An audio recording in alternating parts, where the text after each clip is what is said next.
in Canada, brought to you by Molson, Canada's name in beer since 1786, brewers of Molson Canadian Lager Beer.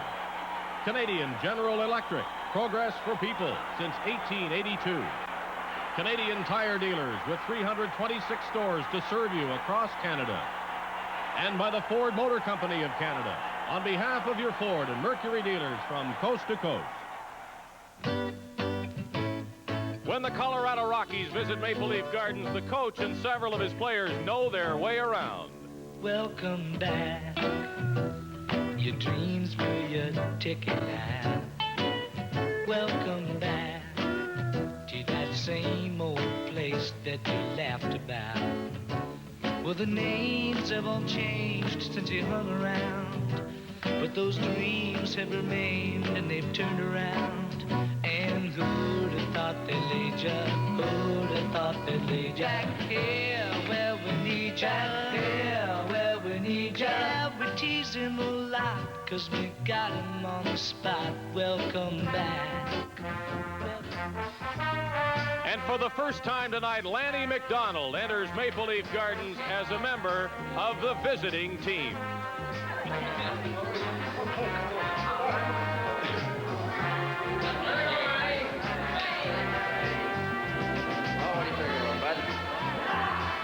Might as well get right on TV here, eh? Hold it. Okay.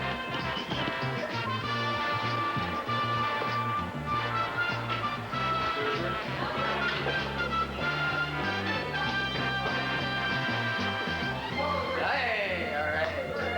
Here we go. Come on in here. Look out, here he comes. Here comes Moses. Look out. Hey, For the first time, Lanny McDonald faces the Leafs at the Gardens, and for the first time this season, so do the Colorado Rockies. Good evening, everyone. Welcome to Hockey Night in Canada. I'm Dave Hodge. The Rockies are at 500, 4 wins, 4 losses, and 2 ties. Not great, but never before in their history have they played 500 hockey through 10 games of the season. The Leafs are in a 5th place tie after 2 losses and a tie on a road trip, but they're still off to a good start. A high-scoring start. Sittler 9 goals and Payman with 8. The trouble, according to Joe Crozier, is that they're allowing too many goals, and that was the big problem throughout last season. Bill Hewitt is with us to call the play-by-play of tonight's game, and he'll have plenty of company in the booth. Brian McFarland joins him, and our special guest tonight is the former coach of these Rockies, Don Cherry. Hockey Night in Canada will return in just a moment.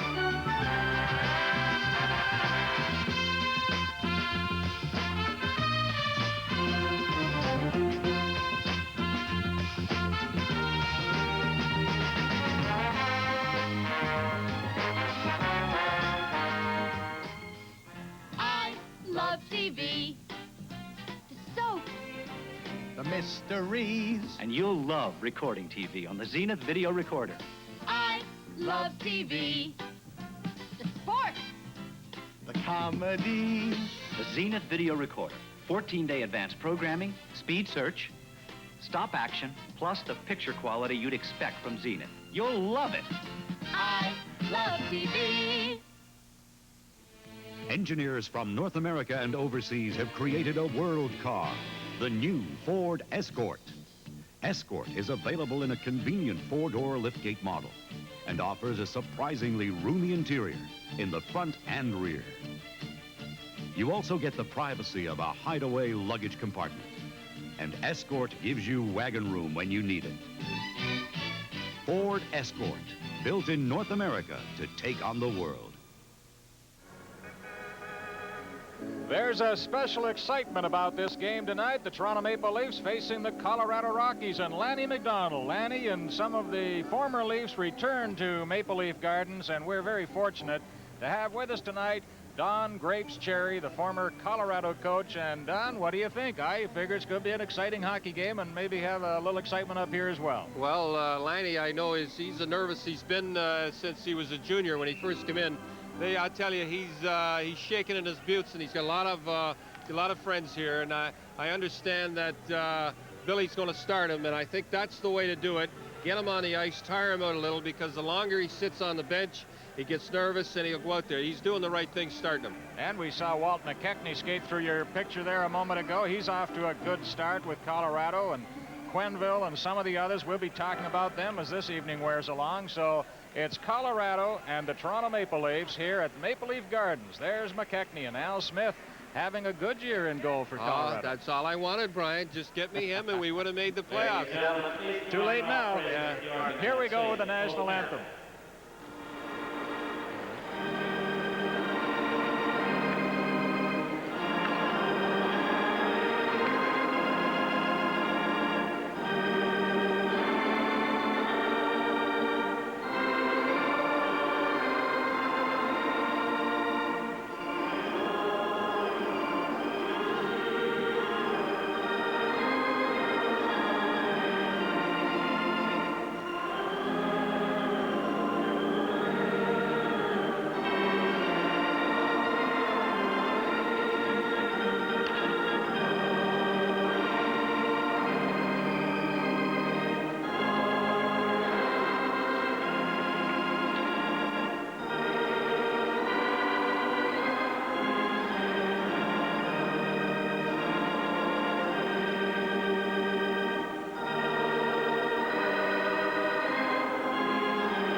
We'll have a look at the officials for tonight's game. The referee is Kerry Fraser.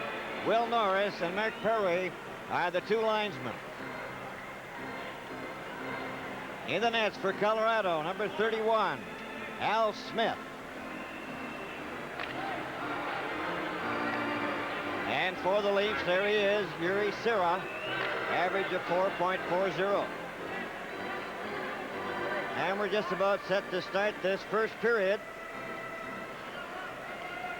We have Walt McKechnie at center. Lanny McDonald over here on the right side is number 9. And number 17 is Paul Gagné. Derligo starts with Hickey and Bive, and we're underway now in the first period. It's Derligo at center.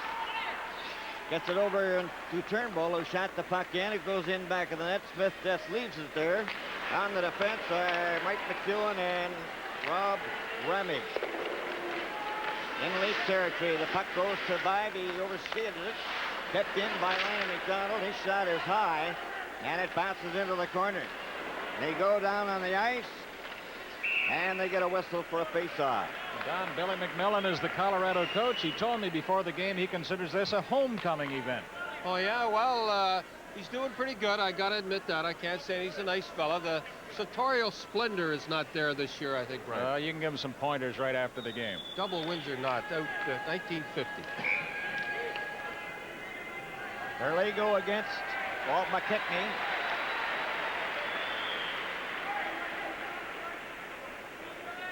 They're lining up. Puck is dropped. McKechnie got the draw. Lanny McDonald blasted one wide. Another shot. That just missed the side of the net. As the Leafs having difficulty getting out. There's a drive by Ramage. Knocked into the crowd, and the Leafs have been really hemmed in. Don, maybe Terry Harper's attire is more to your liking.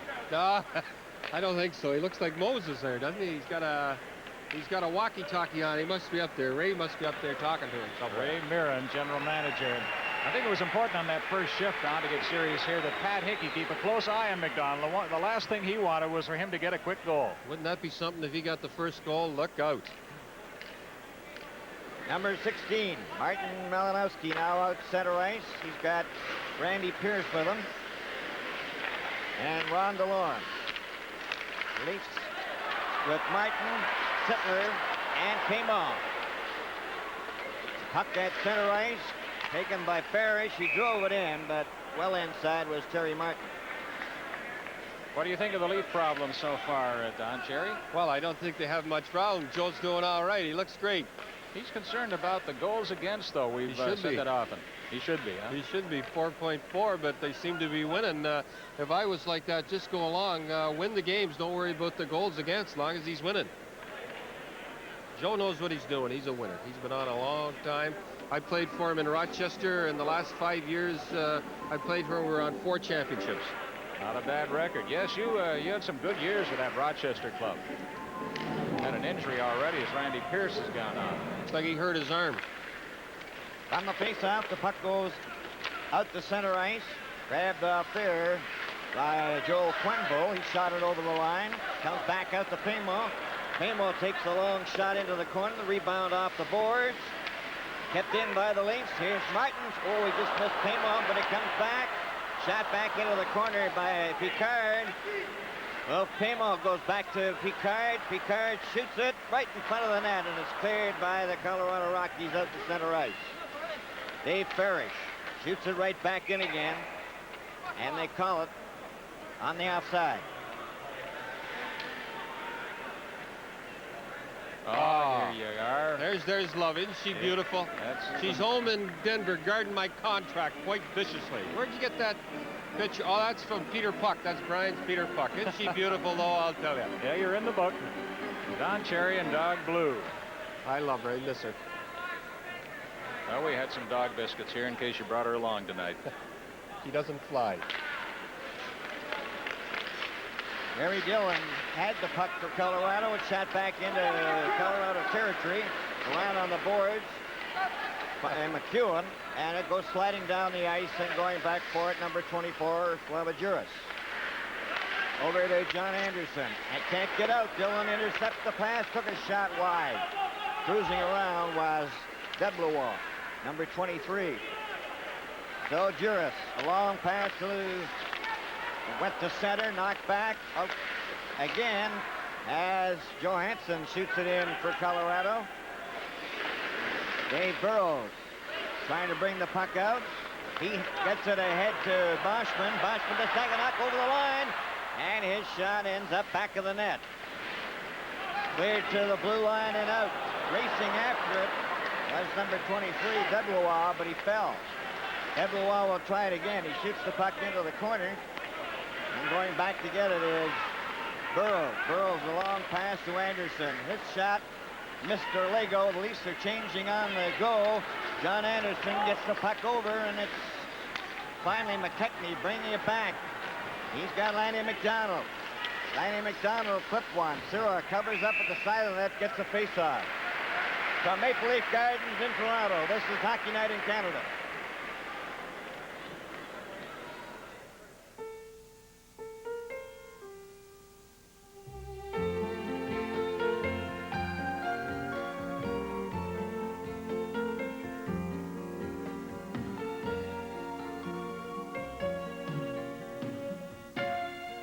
It takes calm, unhurried patience to brew Bradol, so take the time to appreciate it. Bradol from Molson. Take the time. Here are former Leafs as players, Billy McMillan and Joe Crozier. All set for the face-off. McKechnie against Derlego. McKechnie won the draw. Lanny McDonald shot. Sura stopped that. A drive from the blue line is wide of the net. The Leafs in their own territory. Quick pass for Derlego, and McKechnie recovers. Shoots it in. Meunier playing number 17 on the left side. Lanny McDonald, number 9 on this right wing. Now the Leafs move the puck up. Getting it ahead. Hickey drives it in.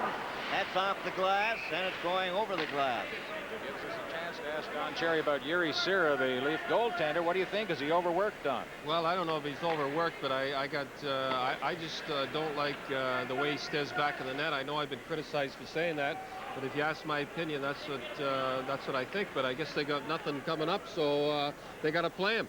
Joe says he's got one goalie. Maybe. Well, I wonder how Ridley feels about that. Yeah, that'd really build up Ridley. How'd you like to be him? Of course, you were never one to praise your goaltenders in Colorado last year. Well, how could you praise him? Hickey gets right in front, jams it. Smith made the save. It's still loose in front of the net. Hickey back to Turnbull. Turnbull gets his shot. That's deflected into the corner. Meunier shoots it, but intercepted by Borja Salming. Salming to Turnbull. Turnbull flips the puck in. Knocked down with a high stick. Touch. Play is called. No score in the game. Here's a guy I like, Joel Quenville. What a guy. I'll tell you, that this guy could develop into an all-star. And he's going on. He was our best player last year till he got hurt. Not our best defenseman, but our best player. And he hurt his ribs and he was out. Had a lot of injuries last year. A good kid, and he's going to be a dandy. I really think so. How about the trade in total, McDonald and Quenneville for Hickey and Paymont? What do you think now? Well, I said I'd trade Blues for McDonald, and I still say it helped both clubs. I hate to say that. What a cliche. But it did. Sittler, Terry Martin, and Will Paymont. There's the drive right on by Parrish. Al Smith handled it. Cleared along the boards, but not out. Another shot by Picard. Smith out of the net. Getting it to Milanowski. He's checked. Now we have Paymont. Number 99. Shot it right in front of the net. Shot. The Leaf captain gets the first goal in the battle between the Leafs and Colorado, and that line has been cooking along lately, Don. Yeah, looked like they had a power play on there. Well, Paymont's been a big gun for the Leafs since the deal. Working the corner, gets it in front. There's Sittler, the Leaf captain. Gotcha. Well, I tell you, Paymont, his brother gave me a big set of moose horns, and I said, I'm going to trade you. And now that I got my horns, we traded them a week later. Goal number 10 for Sittler. Scored by number 27, Darrell Sittler. Puck goes into the corner. Paymont got an assist. Martin also got an assist. 4:03. The Leafs come back. Sittler again, but it's a delayed whistle offside. Tonight's game is coming to you from Maple Leaf Gardens in Toronto. We want to make you smile. Welcome back. I see you brought a friend. My boss hasn't smiled the whole trip. My back. I think you'll like our beds. Big room. Everything all right? Just fine. Call me for dinner. In an hour. We made him smile. Come to Holiday Inn where your smile sits. We're number one people pleasing. All right, now you see how Sittler, that's his big thing. He reminds me of Esposito on this one. He's got a stick on the ice. The big thing, he has a stick on the ice. He doesn't have to put it down. Top corner, lovely. 8 Pretty goals. happy. 8 goals in the last 4 games. He's now the goal-scoring leader with 10. Makes Charles look like a genius. Yeah. Love and kisses. You know, I really like the way the Leafs are setting up. If people watch, they're in position. The winger, as soon as the defenseman touches the puck, you look up, there's your wingers in position. That's Joe Crozier, I'll tell you that. Must have drilled him 100 hours. Facing off now with Boschman out there, Anderson and Saganuk. And it's Dillon, Gillis, and Deblois. Shot. Smith made the save on that. Leafs keep the puck in. Now it's broken up. Brought back down the ice by Ramage. Ramage takes the shot for Colorado. Ciro stopped that. Here's a break. A pass for Boschman. He was in the clear, but he couldn't control it. Boschman centered it out in front. There's going to be a penalty. Flashing penalty. This is Hockey Night in Canada from Toronto. You can do it, so go to it. Canadian Tire has what it takes. You can do it, to get you going. So go to it. To keep you rolling safely. You can do it, so go to it. Make driving more enjoyable. So go to it and have some fun. With your know-how, our values, and coast-to-coast guarantee, you've got it made. It's for people like you, people who do. I did it. Canadian Tire.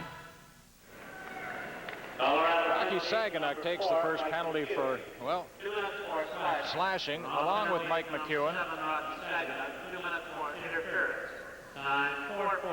4:40 the time. Interference for Saganuk and slashing for McEwen. For Toronto, Rocky Saganuk, interference. Time 4:40. Here's a chance for Boyasomi to score! Boyasomi right from the face-off. Looks like it's going to be a power play tonight. We might have a lot of goals before this night's over. Poor Smitty. Salming, despite suffering from illness on the road trip, has really been spectacular lately there. Second goal. He should be sick all the time. He knew what he was doing right since he got it. No problem. Assist number 19, Bill Derlego. Time 4:45. 4:45, the official time, Salming from Derlego. Time 4:45. And the Leafs lead it 2-0. Set up. Here's a shot right on. Sura stopped that. Knocked out to center ice. Played back. Going after it is Trevor Johansson, number 24, gets it up. And it's down the ice for Bobby Sheehan. He's over the line. Takes his shot wide of Sura. Moving up fast is Ramage. Ramage elects to go to Johansson. Johansson takes his shot off the leg, and Boya Salming has it. Then he was checked by Sheehan, and there's going to be a penalty to Boya Salming for hooking. With the score, Toronto 2 and Colorado nothing. This is Hockey Night in Canada. This is the General Electric Pot Scrubber 2. The Drakes own one. Their neighbors don't. Lasagna, darlings. Simply marvelous. It has the unique multi-orbit spray arm that puts the water where you need it most. Mine couldn't get it clean. And a very clean conscience about saving you energy. Arriba! The chili, it was hot on the pot. It is dirty. The General Electric Pot Scrubber 2. Either you have one or you don't. What do you think of this, Don? Well, Cherry? this is one of the things we teach. A nice little dive job there. That's beautiful. Should get Academy Award for that one. And the Leafs from the face-off shoot the puck down the ice. They're playing the man short now. Then we had a bit of mix-up. Demo appears to be coming to the penalty box. He had a little of altercation with number 5, Rob Ramage. May have lots of goals and also lots of penalties here tonight. Yeah, Ramage got him pretty good. He cut him a little bit. And two pretty tough guys there, I'll tell you. Ramage, he's a tough kid. What's Paymont? Joe don't look too happy about it. Well, you insinuated that the Colorado player took a dive there a moment ago. So you said you teach them that. Oh, yeah, everybody teaches them. Sheehan's one of the best. Number 99, Will Paymont. 2 minutes for high sticking. Time 5:40. The best of all is Billy Barber. Billy Barber, Oh, the yeah. champ, huh? Billy Barber, School of Diving. We all had videotapes how to do it. Gary Dornhofer was great, too. Oh, he'll His be day. glad to hear you say that tonight. Busy night for referee Kerry Fraser, whose wife Maddie is expecting shortly. Yes. He has all the qualifications. Beautiful, lots of hair. Good looking, too, isn't it? Flat stomach. Yes. Must be a short, bald guy somewhere. Pretty good. Colorado bringing the puck out of their own zone. Up to center ice. Joel Quenneville over the line. Team playing even. Here's a shot. Score! Walt McKechnie. The goals are coming fast tonight, and a former Leaf, Walt McKechnie, who's really off to a good start, connects for Colorado. All right, there's nobody happier in this zone. Now look at that play right there. Isn't that beautiful? There's nobody happy. You know what, he was a zingo. I tell you, Waller has really made the transition. He's got McDonald, and they usually have Gagne on there. And nobody happier in the world right now than Waller. Well, the two Leaf defenders went for the one man and let McKechnie sail in there. You see the guy that made the play? It's Quenneville. Quenneville. Time 5:54. Play underway as Picard in the corner is watched by McKechnie. Teams are still even at 4 aside. Lanny McDonald's out there with McKechnie and Quenneville. Now it's the Leafs coming back. Billy Derlego. He gets over the line. Derlego cuts in. Goes in back of the net. Tried to set up Turnbull. And here comes Lanny McDonald and Walt McKechnie. One man back. They're over the line. A pass to McKechnie. And he just couldn't control the puck. The Leafs come back. Derlego gets it over to Picard. Robert Picard breaks through. And then he was hauled down before he could get his shot away. Lanny McDonald coming down the ice with Malinowski. Here's Malinowski trying to cut in, shot it wide. And it's driven around on the boards at the blue line. Picard shoots it the rest of the way down. 2-0 Leafs leading, 13:04 remaining in this, the first period. Back up the ice, over the line for Lanny McDonald. Gets it into the corner. Quenneville is shoved off the puck. And the Leafs clear it, but not out. They are playing a man short.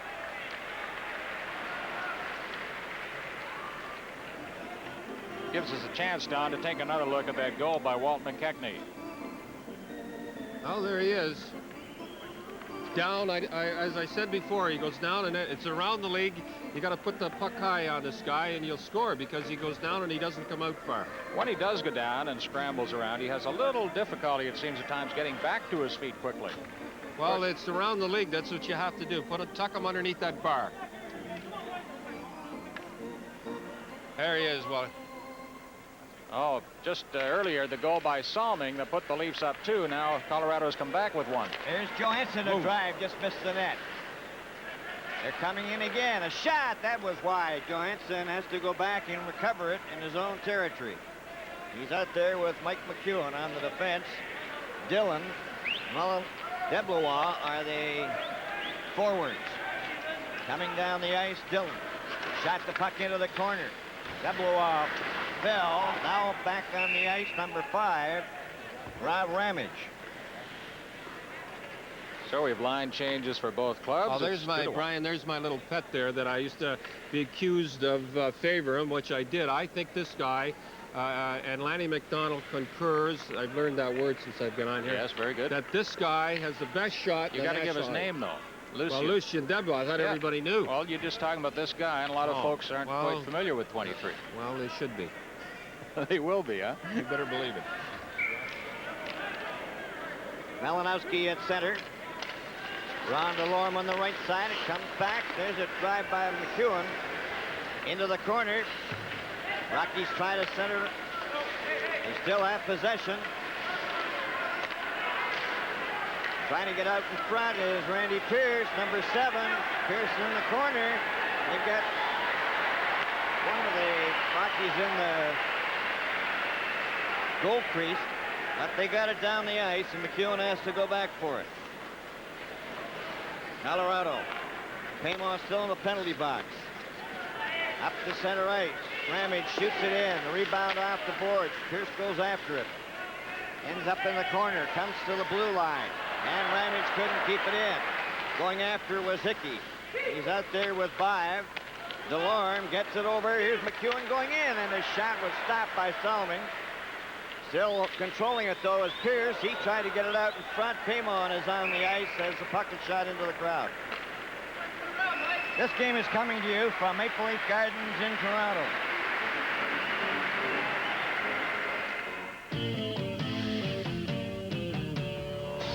I'm into having some fun, you see. Good times for you, you and me. Let's break away for the good times. Good times feeling free. Breaking away to Canadian. Breaking away to the good times. And we're back and ready for the face-off as the Leafs lead Colorado by a score of 2-1 with 11:12 remaining in the first period. Goes to the boards. That's Picard trying to get it out. Goes into the corner, comes back here to the blue line. There's Ramage's shot, and that was just wide. Now the Leafs, Paymon ahead to Terry Martin. One man back, and Martin runs into Smith. Paymon tries to center it. Picard lets one go. That's knocked down, and it's cleared to center ice. Leafs with Parrish giving it away. Back comes number 5, Rob Ramage. Off a leg, and it's offside. Let's go to Montreal, find out what's happening there at the Forum. The rock for Montreal. Davidson for New York. They score! Right from the face-off. Oh, Don Cherry Esposito scored for the New York Rangers right off the face-off. It hit a skate, it looked like, though, in front, eh? Bill gets the stick in the air, though. The rocking goal for Montreal, 1-0 Rangers. Toronto 2, Colorado 1. As the Leafs have Anderson, Boschman, and Saganuk. John Anderson, a pass over to Saganuk was intercepted. Gagne shoots it in. He's up there with Lanny McDonald and Walt McKechnie. Lanny McDonald comes back to the blue line. There's a shot. Oh, that just missed the corner. Kitchen let it fly. Now then, the Leafs come back. A pass up to Laurie Boschman. Anderson and Saganuk going in. A pass for Saganuk. McKechnie tried to check him.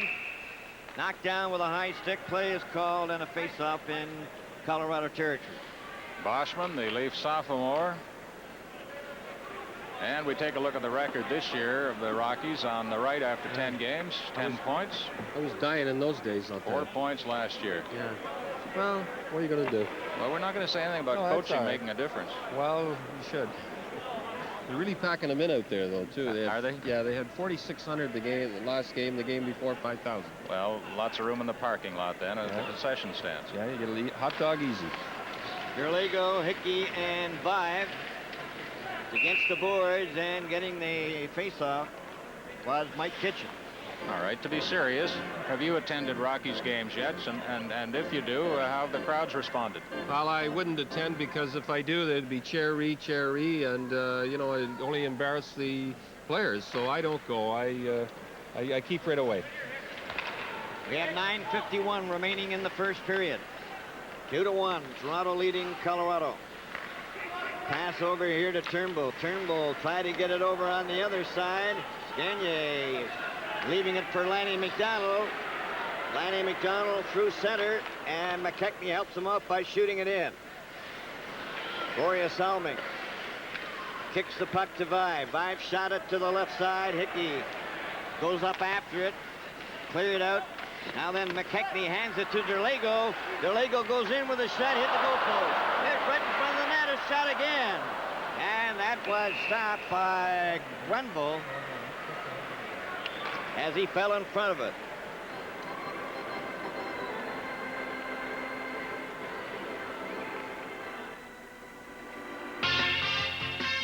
In the first intermission, Brian McFarland will be in this set as we present This Week in the NHL, announcing Hockey Night in Canada's Player of the Week and showing you highlights of the 6 preceding days in the NHL. First intermission this week in the NHL. Thank you, Dave. Busy week in the NHL, busy night here at the Gardens. From the face-off, it's McEwen clearing it up on the wing. Pierce tried to get it out. It's up to center ice for Johansson. Johansson drives it in for Colorado. The puck comes loose. There's a drive. And Ron Delorme missed. Came off Sittler and Terry Martin. Knocked by Picard out to center. A long shot by McEwen. Zira leaves it there for Robert Picard. Picard, number 4, a long pass up at center to Paymo. Paymo shot it over the line. Comes to the blue line, out and in. Parrish had the puck outside the blue line. Now we had our first goalpost hit a moment or two ago as the Leafs came awfully close. Looks like it kind of hit the side a little. It was screened a little. I think Al's getting a little tired. He's playing an awful lot of games. Sittler, Martin, and Paymo. As the puck is cleared down the ice, Valaket now out there at center. He's got Bobby Sheehan on the left side. And Vauture on the right. The Leafs with Terry Martin unable to make a play. Missing a heavy check was Bobby Sheehan. Colorado shoot the puck behind the net. It slides into the corner. Valaket has it, gets it back to Johansson. A shot. Valaket another one. Zero stopped that. Valaket is down. There's a shot right in front. They score! Off corner. Put it up. That ties it. Colorado comes fighting back after the Leafs opened with 2, and there was quite a scramble around Yuri Sira in the Leaf goal. Here we see it again. He's down, put it up. That's all you got to do. All around the league. You mentioned again, Sira going to his knees as the shot en route to the net. Finds the upper corner. You just can't keep going down like that all the time because everybody has videotape now. Goal start by number 29, Yvonne Vauture. Assist number 10, Bobby Sheehan, and number 24, Trevor Johansson. That's the kid. 9-12-01. That's the kid they got in interleague drafts. Bobby Sheehan. Cost them $40,000. 9-12-01. Looks like a deal. Play at the Leaf blue line. It's Boschman then trying to get over the Colorado line. It goes to Aki Saganuk. He shot one wide. Rebound off the boards. Coming down the ice at center. Develois, there's a collision as Juris stepped into his check. Dagenuk stopped by Gillis. Gillis gets it over here on the right side. Develois handing it to John Anderson. Develois will try it again. Poke check by Juris. They go to the boards. Develois trapped there and held for a face-off. This is Hockey Night in Canada from Maple Leaf Gardens in Toronto. Introducing a North American car designed for a changing world and with a commitment to quality. Introducing the beautifully new Ford Granada. Built with a new design, smaller exterior, yet more spacious than ever before. Built with Granada's highest mileage ratings ever, 34.8 miles per gallon. And built with Ford's quality control system. 38 inspectors examine every single car. The new Granada, new for a changing world from Ford. Billy McMillan, 7 years as a player with Toronto, Atlanta, and Islanders, now a coach in the NHL. And we have a 2-2 tie with 7 minutes and 11 seconds remaining in the first period. Turnbow. A long shot. Hickey was well inside the blue line, and it's called back. I thought you'd like that hit a moment ago by Slava Duris, the Czech defender. Yeah, that must have been an accident. But No, anyhow, come you on see. now. Well, yeah, it was pretty good. But you notice that Debevois never stepped back and kept on going. Oh, that was your boy he took out. Absolutely. Well, that's all right. He's a little chip. Nice helmet he's got there, isn't it? Good passer. Yeah. Gerligo, Hickey, and Bive. Ramage gets it over for Quinville. Now it's up at center ice for Gary Dillon. Dillon and Ramage having all kinds of problems. Now the puck goes loose, and it's Ricky Bive one-on-one, a shot, and that's deflected into the corner. Quinville moves that puck out quickly. Up to center ice. He's got Debelois on his right, and off Dillon went in offside on the left wing. We got time to ask you about Jerry Cheevers and how he's coping with the sad situation with the Bruins. Not very well. I'm afraid that things are very down in Beantown. I was there. I did the gay color there, and I saw the players after. Had a few pokes with them, and things are not good. And guess where they win their next game? Philadelphia. Yes. Isn't that nice? Cheevers wore a tie in your honor. I Yes, he did. The first time he wore a tie. Still didn't do any good. Puck goes into the corner in Leaf territory. Shot, McKechnie couldn't keep it in, and back comes Pat Hickey. Hickey over the line. Hickey tries his pass. It goes to Bive. Bive goes back for Hickey. It hit the side of the net. Al Smith comes out and covers up. We have so many questions to ask you tonight, Don. First, what do you think of the rebuilding job Punch Imlach has done with Toronto? Well, I think it's, you know, what are you going to say? They're doing well, but I'm really impressed the way the wingers set up. Every time a defenseman or anybody picks it up, they're standing there waiting for a pass. That's the big thing I think that's going on. But that's to Crozier's credit. Yeah. What about Imlach? Well, I played for Punch. Seems I played for everybody. Yeah. I played for him in Springfield, and he's a dandy, I'll tell you that. And I wish, is he back in the, is that him over there? I don't think so. No. I think he's coming in about an hour a day. He's a dandy. Good card player, too. Shot by Salming, knocked down. It goes back of the net. Trevor Johansson turning it to McKechnie. McKechnie of Colorado. Up to the leaf line. He was checked. Lanny McDonald recovers it, but it was a delayed whistle offside. I can never figure out why that's got to be an offside. You know, why don't they keep the play going? Beyond me, why they have to call that offside. We got so many whistles in the game today. You know, he could start all over again and start, but they got to call it. Who's that? We'll find out. Oh, yeah? Well, he didn't do anything to build the club. You're saying it was Brad Imlach, right? Yeah, that's what I said. Where's Punch? It's the Leafs trying to get out. Well, McKechnie nearly stole the puck. Gets it over the line. Drop back from Gagner to Lanny McDonald. Sittler then traps the puck to Terry Martin. Shoots it in. 5:46 remaining. Here's a bit of a slashing Paymal. Mixing it up with Johansson. Hey, they were roommates, Bill, when they were on the team. What's going on here? Just getting reacquainted. Tonight's game is coming to you from Maple Leaf Gardens in Toronto. Beaumark. the launch continues with new ranges, refrigerators, microwave ovens, sewing machines, vacuum cleaners, and much, much more. Beaumont, clearly a smash hit. Available throughout Canada at the Bay and Simpsons. One of Don Cherry's boys, Lanny McDonald, in the box for interference. And the Leafs have been deadly on the power play. First in the league. Number 9, Lanny McDonald. Wasn't it strange last year that Philadelphia won all those games and they were the worst in the league? Yes, it was. That was strange. 35 undefeated. Sittler, Dan Maloney, Wilf Pamo, Boria Salming, and Ian Turnbull. The power play for the Maple Leafs with the score tied 2-2. Facing off is number 10, Bobby Sheehan. We're going to run out of guys for face-offs.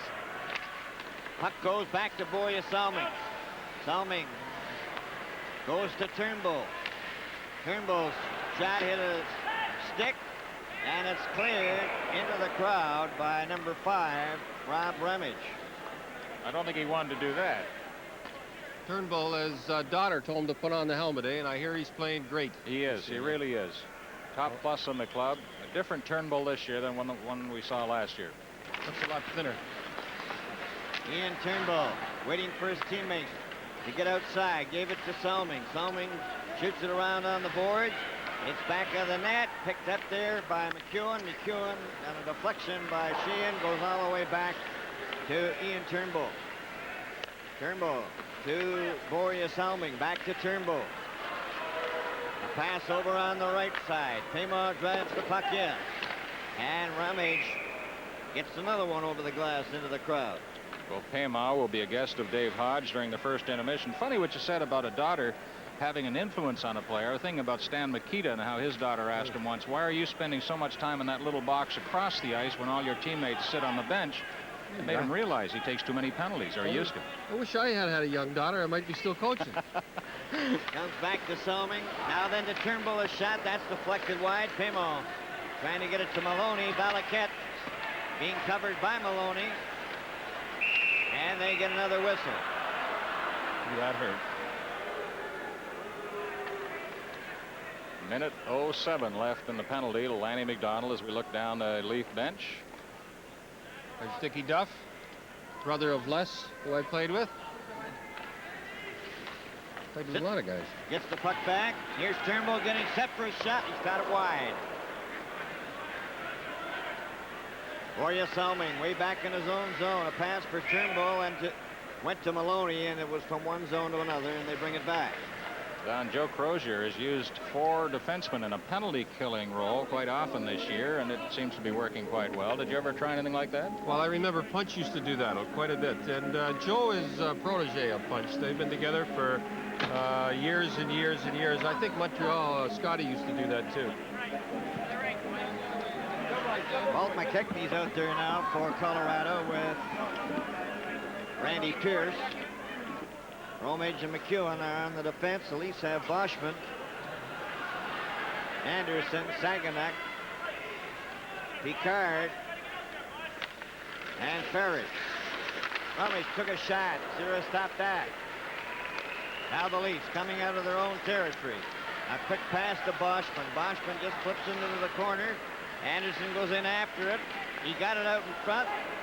And it goes back into the corner. Saganak to Picard, a shot. That hit a leg. Now another drive by Parrish. Anderson into the corner, and it's shot down the ice by Mike McEwen. 25 seconds left in the penalty. 4:06 in the first period. It's a 2-2 tie. Up for Boschman. Boschman took a long shot. Saganak goes after it. Saganak is taken into the boards. Anderson's trying to dig it out. He does. Gets it out in front of the net. Pierce couldn't get it out. McKechnie does and gets it down the ice. Robert Picard. Now then, Colorado's back at full strength with Lanny McDonald back out on the ice. Colorado. McKechnie with Lanny McDonald. They just shoot the puck in. It bounced. Zira to Saganak. Into Juris. Juris fakes a pass. Now he gets one for Saganak. Boschman brought it in, but it was offside. Pace has slowed down a little bit now. 2-2 the score. 3:17 to play. And he's calling the magician. Yeah, why? Well, I don't know. I used to say he got 7 goals in 2 years. I call him magician. Now he could stay in the National League for 2 years scoring 7 goals. Go ahead, Bill. Over to you. Okay, Dillon at center. Gillis on the left wing and Deblois on the right. Johansson playing on the defense along with Quenneville, and they get another whistle. Well, I see Colorado has this Bobby Sheehan too. This, of course, is Trevor Johansson with a nick on his nose, but hey, Gary Younger Sheehan? did not. Sheehan, he's a good kid. He's from Boston. Everybody from Boston's good. I know. The Rangers had him a couple of years ago. He played extremely well in the playoffs, and they didn't even invite him back next year. He's had a lot of tough luck. I'm glad to see him stick. Derlego, Vive, and Hickey out there for the Leafs. Puck at center ice. Leafs get possession of it. Anderson just shot it down. Going back for it is Johansson. Derlego went after him. Vive's got it. Hickey's out in front, and he missed him with a pass. Now then Colorado coming back through center. Deblois, and he brought the puck back and in and put Dillon offside. Pat Hickey, 3 clubs last year, including yours, Don Cherry, in Colorado. He began his year in New York. Well, I think he's skating a lot better this year. You know, when he went from the Big Apple, and I guess he figured he was going out to a farm in Colorado, and he never got adjusted, and he was having a tough time. But he came back here, and he did a great job. Sittler to Martin, over to Borja Salming. 2:41 remaining in the first period. Score is tied 2-2. Turnbull shoots the puck back of the Colorado net. Al Smith right onto Sittler's stick. And that was intercepted by Gary Dillon for Deblois. Deblois coming down nicely on the right side. Shot the puck into the corner. Going back to Salming. Salming missed it. It came out in front, but there was nobody there. Trevor Johansson had to go back for Deblois. Deblois got it again. Turnbull knocked him down. The puck comes to Martin. Martin over for Darryl Sittler. Sittler then to Turnbull. And he couldn't get anywhere. He was too well covered by Trevor Johansson. Shot down the ice. Balaket goes after it. Salming touched it first. Icing is the call. Salming right up there with the leading scorers, Simmer, Taylor, Dion. Minute 51 to play. What do we got coming up here now? Oh, Turnbull gets pulled in at the blue line here. Yeah, that's by Johansson, wasn't it? Ex-Leaf clutch and grab. You know how they used to say he does it? That's where he learned that. Ori Boschman, John Anderson, and Rocky Saginaw. Dave Parrish and Robert Picard are out there for the Maple Leafs. McKechnie, Lanny McDonald, and Gagne. As the puck is behind the Colorado net. Boschman to Anderson. Anderson flipped at it. Smith knocked it back. Comes along the boards, and down the ice it goes. Lanny McDonald couldn't get to it, and Boschman will come back to Anderson. Anderson goes in with a shot. Smith stopped that. McKechnie got the rebound and shot it at the center ice. Cleared back in again. Colorado with McEwen. McEwen gets it over on the left wing. Gagne tried to set up Lanny McDonald. Walt McKechnie has possession. McKechnie at center. A pass to Lanny McDonald. That ends up behind the net. Less than a minute to go in this first period. Goes around to Gagne again. A shot right on. Sura stops that. Flips it off the boards. And Boschman just tips it down the ice. 44 seconds remaining. And that's the first period. A 2-2 tie. Homey with a hard shot. And there's another shot wide. Trying to get it out in front was number 16. Now Ramage will try it again, and it's cleared out and down the ice. A race for the puck. McEwen gets back first. Off the boards. Knocked back towards Turnbull. Intercepted though. Here's coming in with a shot, and just missing was Malinowski, and how we missed that one. It's a magic act he has. He had Well, Pierce I with would have him. made me look bad, eh, Brian? He had to tuck that one home. But he didn't, and he had Pierce right there waiting for a pass. And No, he's a pretty good hockey player. He was their #1 pick, and I think he was the #1, and he's had a lot of injuries. He hurt his knee. He's a good kid. I used to kid with him all the time. I think he likes me. Well, they said you didn't have much rapport with the younger players in Colorado. Yeah. That's Vave and McDonald are going at it. McDonald almost drove him right through the boards. I think the door's broken over there. What about this rapport with the younger players they said was missing in your case in Colorado? Well, the guy that said that was a lawyer, and he'd been watching hockey a little bit with the Rangers, so we take that with a grain of salt. Why don't they talk to the younger players? When you came in here tonight, certainly a lot of them had a very hearty greeting for you. Absolutely, they loved me. And the trainers? Everybody. It was like old home week. I didn't see a certain guy, but... We'll ask you about McEwen a little later on. Well, he's all right. Got to be shook once in a while, that's all. Just shake him up? Yeah. But on the bench? Sure. 10 seconds left in this, the first period. 2-2 tie. Puck goes to Syrup. Flipped it to Turnbull. Turnbull wrapped it around on the boards to Pamo. Pamo gets it out to center. Ramage got it in again, and there goes the bell to end the first period. Almost killed him there, Bill. Oh, did you see that? And so the score at the end of the first period is Colorado 2, Toronto 2.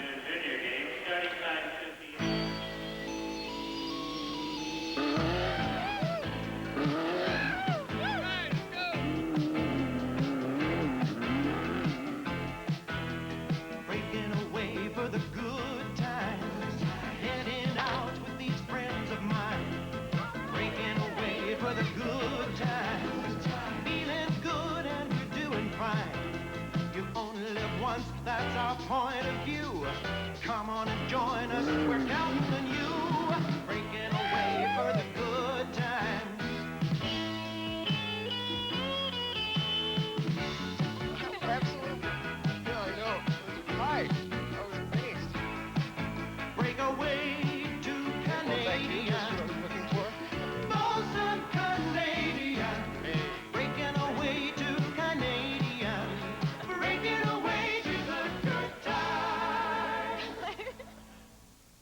In a world that seems to care about just getting there, the surprisingly fuel-efficient Mercury Marquis cares about how you arrive. Smooth Riding Marquis is a beautiful way to travel with its 5-liter engine and the largest luggage compartment in its class. Plenty of passenger space, too, with twin comfort lounge seats. Beautifully trim outside, beautifully spacious inside. Mercury Marquis cares about how you arrive. Mercury Marquis, when you want this special kind of ride, combined with spacious elegance. Get a toaster oven that can broil as well as toast. The GE Broiler Toaster Oven. It top browns and toasts automatically. Oven bakes and warms all kinds of foods. It even broils steaks, hamburgers, and lots more. The easy-to-clean General Electric Broiler Toaster Oven. The one that top browns, toasts, bakes, and broils. From Canadian General Electric.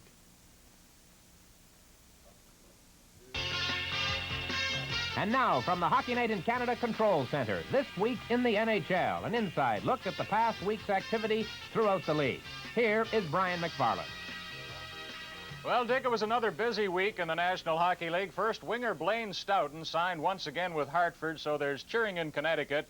And Blaine obviously gave up waiting for the Leafs to make a deal for him. A 56-goal man last year with Hartford. He'll give that club a much-needed boost, but don't rule out a future deal. Two of the so-called power clubs, Canadians and Islanders, discovered that winning feeling again this week, and about time, too, if you ask their many fans. Meanwhile, the Philadelphia Flyers went back to their rough and rowdy ways with two penalty-filled hockey games, and in one of those games, Bobby Clarke high-sticked Ranger rookie Mike Allison. It was a vicious check, and again, league officials heard cries to crack down on such behavior. Well, let's take a look now at Boston. Talk about a team with a whole lot of problems. The Boston Bruins going through the agony of the longest winless streak since the 66-67 season. All kinds of difficulty there. 7 games now with just 1 point to show for it. They may need John Rappel back shortly, and maybe they could use Jerry Cheevers, too. Cheevers, he may go back to the racetrack. Are the Bruins ready to give up? Well, not according to Brad Park, the all-star defenseman with the troubled knees. Let's listen to him now. If somebody had told me how this season would progress for the first couple of weeks, I would have told them they were crazy. The Boston Bruins are a club that's not used to losing so many games on the road. It's been very disappointing. It's been frustrating. We've got to dig down now and turn it around and get going the way we're supposed to be able to and capable of. We have 9 new guys that were not in this lineup 2 years ago, and we have to put it together. And we've been working towards that end for the last 2 or 3 days, the last week. And I got a feeling with a heart on this hockey club and with the caliber of players that it's coming. Christmas is coming, too, and there's another stern test for Brad and the Bruins tomorrow night when they meet Philadelphia. We'll return with Hockey Night in Canada in just a moment.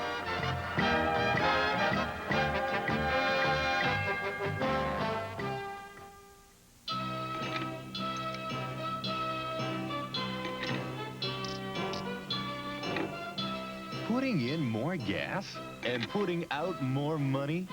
Maybe your car needs a tune-up with fresh Champion spark plugs. They can improve fuel economy. It's like getting more gas in your tank and more money in your bank. Fill her up with fresh Champions. On this Canadian destroyer, about 250 men work as a team with some of the most advanced electronic equipment in the world, helping to keep Canada strong. If you've got what it takes, there may be a future for you in Maritime Command, full-time or part-time. There's no life like it. There's no life like it. No, there's no life like it. Ask us about you. You'll find us under Recruiting in the Yellow Pages. My favorite designer label shirts, but I'd like some with the patented mark collar. Only Arrow has the patented mark collar. Only Arrow? Hey, wait a minute. These styles are really great. Only Arrow has the revolutionary patented mark collar, shaped not like a tube, but like a cone to fit the contours of your neck for comfort like never before. And a fresh, crisp look with the neckband out of sight. Excuse me, didn't you want some of those, too? No. Only Arrow. Your rad's all corroded, sir. Expensive, huh? You should have had Prestone, too. Your water pump shot, lady. You should have used Prestone, too. How much will this cost? Rust and corrosion in your cooling system can cause overheating that damages your engine. Even these aluminum parts, they need protection, too. Prestone 2 fights rust and corrosion of all metal parts with a total protection formula no other antifreeze has. Get Prestone 2, the corrosion fighter. A big man for Toronto this year has been Wilf Payma. Here he is now with Dave Hodge. It has been a fast start for Wilf Payma, 8 goals in 10 games. That ranks him second in the Leaf team to Darryl Sittler, who scored his 10th tonight, and he is the league leader. How does this compare with some other starts you've had? Is this the fastest ever? Well, definitely. Dave, like I said at the first of the year, I was running, 5 miles a day for 3 months, in the summertime. And I guess I built up a lot of stamina, and I got to camp. I was 2-3 pounds under my playing weight from last year, so I think it's got a big factor into it. And, things are going well, so, I can't complain now. As you know, the Leafs have never had a 50-goal scorer, and you and Darryl are mentioned when this season is talked about. Is that something that enters your mind or not? Well, I guess so sometimes, but, it's a long season, and still a lot of games to go, but, I don't think we'll put it in, I don't think me and Darryl are going to put any pressure on ourselves. We're just going to go out there and make sure the team wins, first of all, and then we'll see how the puck goes in there after that. This game is a pretty good example of what the Leafs have been doing. A couple of goals, but the other team got a couple of goals as well. Now, as you want to score goals, Joe Crozier also wants you to prevent them. How does that affect your play as a forward? Are there tendencies when you hear the coach say, get stronger defensively to lay back a little bit, or do you keep pushing yourself, and can it work both ways? Well, definitely. You know, let's face it. If you're strong in your own end, and if you got the puck all the time, that means, you know, the opposite team doesn't have it, so you're going to come up with it, and you're going to get the best offense going. It just seems that as soon as they get in our end, it seems that we're not in good position, or we're not getting our checks very well, and they score again. So we're just going to have to work on it extra hard, you know, especially in our end. You scored a goal when the Leafs went into Denver last year. Lanny McDonald would love to do the same thing tonight. What sort of things are going through his mind as he comes back, as you experienced last year? Well, you know, when I went over there, I sure wanted to do well, and, you know, I wanted to beat them. And, you know, like I says, you know, the best team's going to win, and whoever works the hardest or whoever gets the breaks is going to win. And, you know, I'm just not putting pressure on myself. It's just that, you know, I can imagine how he feels. He wants to do really good, and he wants to show the people in Toronto that, you know, he was the old Lenny like he used to be. Is there, you say that you're not putting pressure on yourself, and that's probably not the word that I mean or that you mean, but people are watching McDonald tonight. It's, in one way, his night. Does that creep into your mind at all in this game? Oh, definitely. You know, he's been the favorite here for the last 6-7 years, and people are watching him, and I guess they expect him to do good, and he expects himself to do good. And, you know, I guess maybe he's putting a little pressure on himself, but on the other end, you know, I guess he wants his team to win, you know, first of all, and hopefully that, you know, everything's going to turn out well. Thank you, Wilf, for being with us. Our intermission will continue on Hockey Night in Canada in just a moment.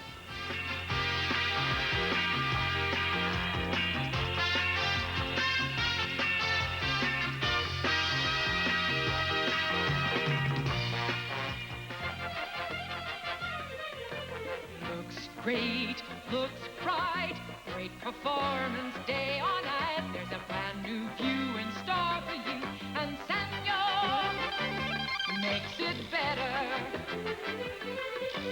Looks great, looks bright, great performance day or night. There's a brand new view in store for you, and Sanyo makes it better. Sanyo presents Color Plus Television, Sanyo's finest color, plus Sanyo's most advanced features. A new wider angle 100-degree picture tube for shorter, sharper focus. Audio quality sound, advanced automatic picture control, and the latest in Sanyo remote controls. Sanyo Color Plus Television. There's a brand new view in store for you, and Sanyo makes it better. Introducing a car that combines the brainpower of German engineers, Japanese engineers, North American engineers, engineers from around the world. Introducing a world car, the new Ford Escort. Built in North America with better ideas from around the world, with high mileage ratings, 42 miles per gallon combined, 54 miles per gallon highway. Escort's roomy inside, with four-wheel independent suspension, front-wheel drive. Ford Escort, built in North America to take on the world.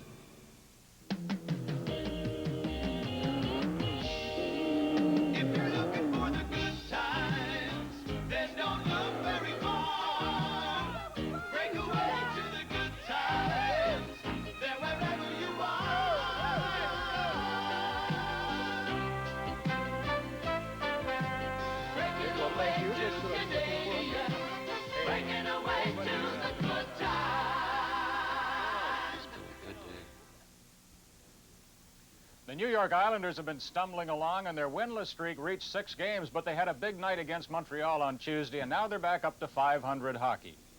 Mike Bossy connected for 3 goals in the third period against Montreal. Look, that one just off the goalpost. He says, don't go away, folks. I'm coming right back and do it right. The Islanders keep the puck in. Here's Dennis Potvin, takes a shot around defenders. And in he comes, and out to Bossy, 22, slips it past Dennis Herron. And moments later, Bossy came back again. Slipped one through the legs of Baker, through the legs of Dennis Herron, then an empty net goal. The final score, 6-4, Islanders over Montreal. It was trick or treat in Winnipeg, Manitoba last night. The treat was a Halloween party for the fans, and the trick was a 6-5 Pittsburgh victory. The visiting team comes out ahead.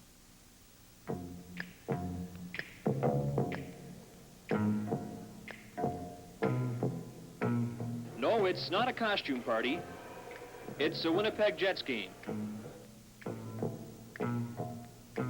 Jets fans fancy themselves best dressed in the NHL, and why not? Tuxedo Night last December 15th when the Montreal Canadiens were in town was a great success, and so too was this Halloween night. The prize for best costume on Halloween night, dinner for two with a favorite Jet. The Jets are off to a poor start this year, but that doesn't bother their fans who waited a long time to see their team get into the NHL. And they eagerly take part in promotions like this. Members of the Jets Booster Club who acted as judges got easily twice as many costumes as they expected.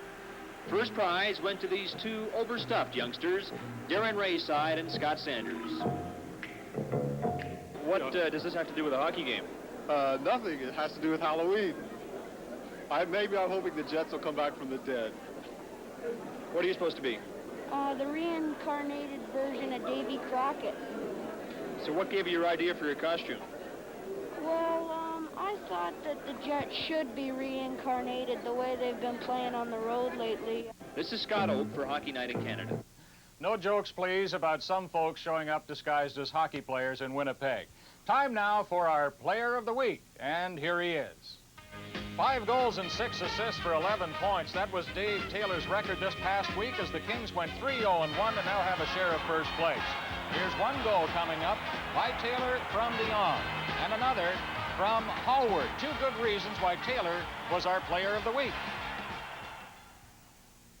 Lots of honorable mentions for Player of the Week this week in the NHL. Simmer, for example, 10 points in 4 games. Dion, 9 in 4. Sittler had the back-to-back hat tricks on the West Coast.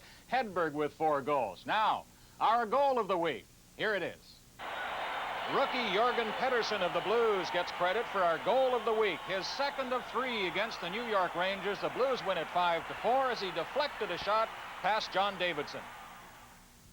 Well, that Pettersson looks like one of the best rookies we've seen in St. Louis in quite some time. And now let's take a look at the NHL scoreboard.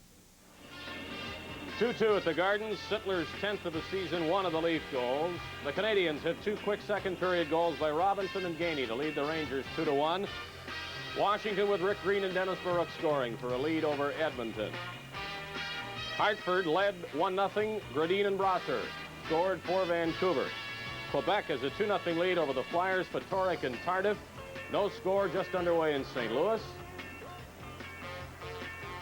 And in other games, the Buffalo Sabres and the Detroit Red Wings are tied 2-2. John Ogrodnik, both goals for Detroit. Our Player of the Week, Dave Taylor, has scored his 9th of the season to put Los Angeles ahead of the Islanders 2-1.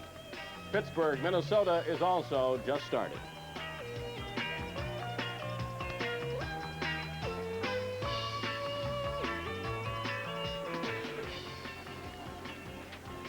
We're back in our broadcast location at Maple Leaf Gardens, and here's Bill Hewitt with a summary of that first period. Okay, Brian. Sittler at 4:03, Salming at 4:45. The Leafs were out in front 2-0. Then McKechnie at 5:54. Boucher at 12:01. Shots on goal, Colorado 13 and Toronto 10. And we remind you that next week, the Los Angeles Kings, they've lost only once so far this year, and they're ahead of the Islanders tonight, play the Montreal Canadiens at the Montreal Forum. That's next Saturday night. And this Saturday night, we have Don Cherry with us in the Gauntlet, Maple Leaf Gardens, as we get set for the second period of play between the Toronto Maple Leafs and the Colorado Rockies. Walt McKechnie at center. Gagne, number 17 on the left wing. Lanny McDonald, number 9 on the right side. McEwen and Ramage are on the defense. The Leafs have Derlego at center. Vive and Hickey on the wings. And Turnbull and Boria Salming on the defense. And we're underway now. The Leafs win the draw. Salming going over to Turnbull. Turnbull takes a long shot for Vive. It's in behind him. It'll be called offside. Give us a chance, Don, to talk about young Gagne of the Rockies. He has a bright future. Better believe it. They made a good trade there. He's got 4 or 5 goals, of which he's got, I think he's got 5. I'll tell you, this kid is going to have a good future. First, he's playing with two pretty good guys. Waller's done a heck of a job with him, I'll tell you. Well, that helps. His folks are here tonight, too. It's McEwen with the puck. McEwen goes back to Ramage. Ramage moves up for Colorado. A long shot right on. Sears having trouble with it. He's locked in his pads. That's the second time tonight he's had a little bit of difficulty trapping a long shot in between the pads. He's such a likable guy, Yuri Sir. You can't help but rooting for him to succeed. You see how they're lining up? McKechnie wants to get that back. This is what they used to do in Toronto. He'll cut across and blast it. On the face-off, puck is cleared back of the Leaf net, kicked around by Salming, and now the Leafs move out. Derlego to Vive at center ice. Over the line to Derlego, going in with a backhand, and Al Smith had no trouble with that. Back come the Colorado Rockies. McKechnie for Lanny McDonald, and he was given a jolt by Salming. Goes around into the corner. And it's picked up by Turnbull against the boards with McKechnie. Boy, if ever two players knew what to expect out there, it's Salming. And in this case, McDonald coming in. I think that one stung McDonald quite a bit, Don. He was I think he hurt his leg there. I don't think he touched the puck, though. Watch it. Here's Salming backing up. He knows McDonald well. Well, again, Lanny, he gives it the old college try. He never backs down.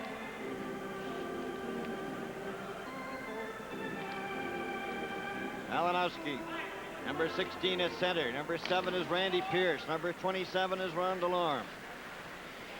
And the Leafs in their own territory. Dave Parrish, number 23. Cleared it, but not out. DeLorme then couldn't control it. Knocked it back. The Leafs bring it back. Paymal couldn't take the pass. Up for Malinowski. Over the line. Watched by Parrish and Picard. A quick pass intended for Terry Martin. Goes the length of the ice. Back to get it is Mike Kitchen, and that's called icing. From Maple Leaf Gardens in Toronto, this is Hockey Night in Canada. July 9th, disaster strikes the Blackwood Mountains, and Homelight is there. Homelight, the chainsaw king, as rugged and reliable as the men who run it. Stop it at Stony Creek, and you've got a chance. And soon you're walking out the only way you know how, a winner. When the time in your life comes to get a chainsaw, get the King. A Canadian-made Homelight, the Chainsaw King.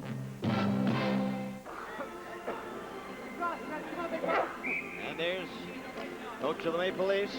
Foreclosure on the face-off. It's Picard. A quick pass up to Sittler. Sittler for Paymon.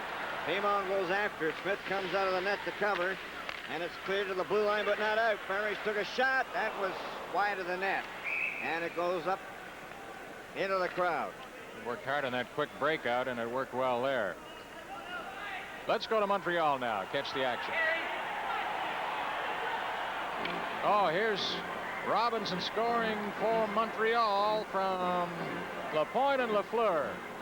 And right afterwards, Gainey, I believe, came through from Montreal. Let's check it now. Lapointe moving in over the line. Rangers backing up. Remember, Esposito scored earlier, and there's the second Montreal goal. So the Canadians move in front 2-1 there in the second period at the Forum. Back here, it's 2-2. Toronto and Colorado. Puck goes loose to Picard. Shot the puck into the corner. Going after it, number 27, Ron DeLorme. DeLorme shot it off the boards to center ice. Lines up on Sittler's stick. Trying to get it to Paymon. Paymon. Too well covered. DeLorme goes around on the boards with it. Stopped by Parrish. The deflected shot is wide. Pierce then just drives it down the ice. Parrish will go back and touch it, and that'll be icing. Now, who's this fella, Don? Well, that's Mike. I got accused of assaulting him last year. All I did was shake him and tell him to come off. But by the time I got to New York, it looked like I assaulted him. Yeah, it made all the papers. Well, he's a pretty good kid. He gets 20 goals a year, and he's all right. You made up afterwards, huh? No hard feelings? Well, not really. Not really? Well, all right. Still kind of straight. Boschman, Saginaw, and Anderson. Dave Burrows. And Juris. Being set for the face-off. Mike Gillis, number 20, against Anderson. Puck goes to McEwen. McEwen shot it to the far wing. It bounced over a stick. Boschman took a shot way wide of the net. And Gillis shoots it out and down to center ice. Now it's the Leafs with Laurie Boschman going over the line. There's his shot. And he shot it wide. And it goes into the crowd. Don, you were saying attendance is not very good in Colorado these days. Do you have any feeling that the club might move out of there next year? Well, I don't know if they'll move, but I know they had 4,600 and 5,000 in the American League. They're drawing more than that. And, they're going to lose a pile this year. I'm sorry to say. 17 minutes, 35 seconds remaining in the second period. A 2-2 tie. Here's a chance for Anderson. Anderson into the corner. Tried to get it out in front. He was grabbed. Boschman has lost his glove. I believe there's going to be a penalty here.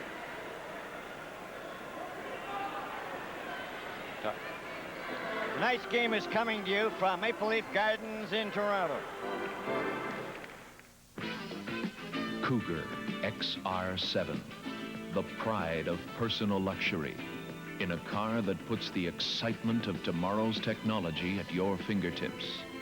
Special features let you create something special in a new age of fuel efficiency. Cougar XR7. Experience the pride of Cougar XR7 at the sign of the cat. Boschman for roughing at 2:37. The Leafs will be shorthanded. I guess Boschman didn't like the way that Dillon was holding on to him and give him a whack. He's taken a lot of penalty minutes so far this year. 66 for Boschman. And now the Leafs are shorthanded. Colorado with a man advantage, 6 men to 5. Wilf Pimon out there to try and kill off this penalty, along with Picard, Borja Salming, and Ian Turnbull. So they've got 3 defensemen and 1 forward out there. Up the ice, a pass over here on the left wing. Gillis shot it in wide of the net. They try to roll it in front. They do. Oh, and Cira made a great save on number 20, Mike Gillis. There was a big save by Yuri Cira, and the crowd is responding as Gillis came close to smacking one past him.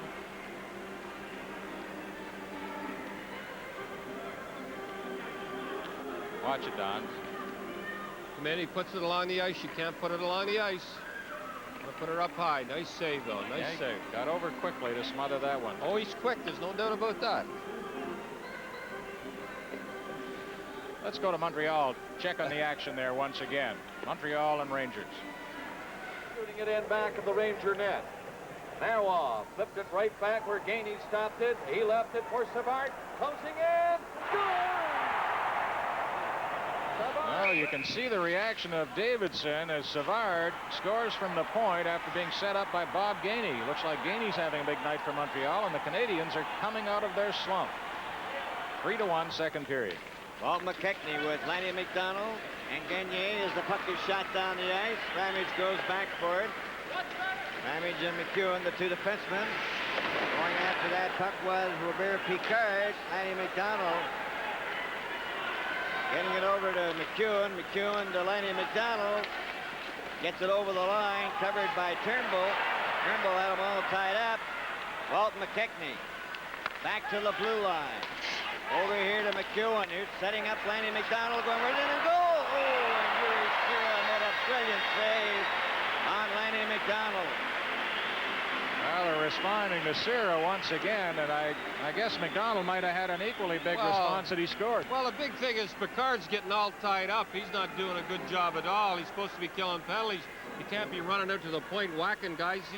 I don't think, and there he goes off the ice. Joe saw that right away, too. See, he's talking to him on the bench. You can't get tied up like that. No, that's brutal. Turnbull skated right past his check, too. 16:26 remaining in the second period. A 2-2 tie. Turnbull off the boards. Just sits out. Here's a chance for Pat Hickey. 1 man back. Trying to catch up as Payman going right in and goal. Oh, and a great save by Al Smith. Payman another shot, and he nearly found the open net. It comes out to Al Smith again. And he shot it into the corner. Paymon's back there again. Oh, he sets up Hickey. Hickey shot, and Al Smith stopped that one. 3 great scoring opportunities missed by the Maple Leafs. Back comes Lanny McDonald, and he still has it. Goes back of the net. McEwen comes back to McKechnie. McKechnie into McEwen. McEwen shoved off the puck by Paymont. And McKechnie shot it wide. Cleared by Ramage into Lanny McDonald again. Gets it into the corner. It's shot back and went by. McEwen shooting it back down the ice. Ramage goes after it. Boschman is back out. And we still remain at a 2-2 tie. Cleared by Vauture, number 29. Juris shoots it around on the board. Ricky Vive, then to Billy Derlego. He's over the line. There's his shot. Let's stop that. A big rebound. Comes back. There's a shot by Vive. And it's deflected back to the blue line. They're starting to open up. Vive to Derlego. Derlego drives the puck in. Joel Quenbo bump his check. They go to the boards. The fans are enjoying it. This is Hockey Night in Canada from Maple Leaf Gardens in Toronto.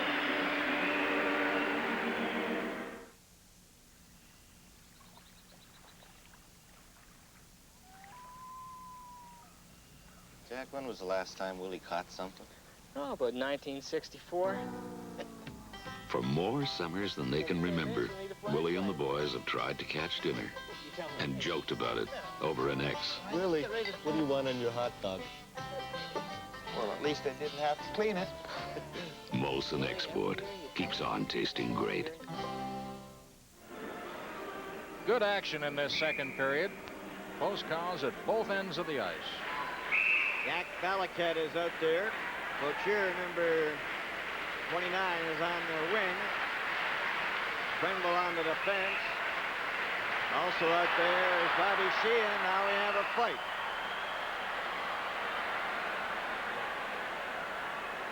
Boucher and Stuart Gavin. Haven't seen much of Gavin. Seeing a lot of them now.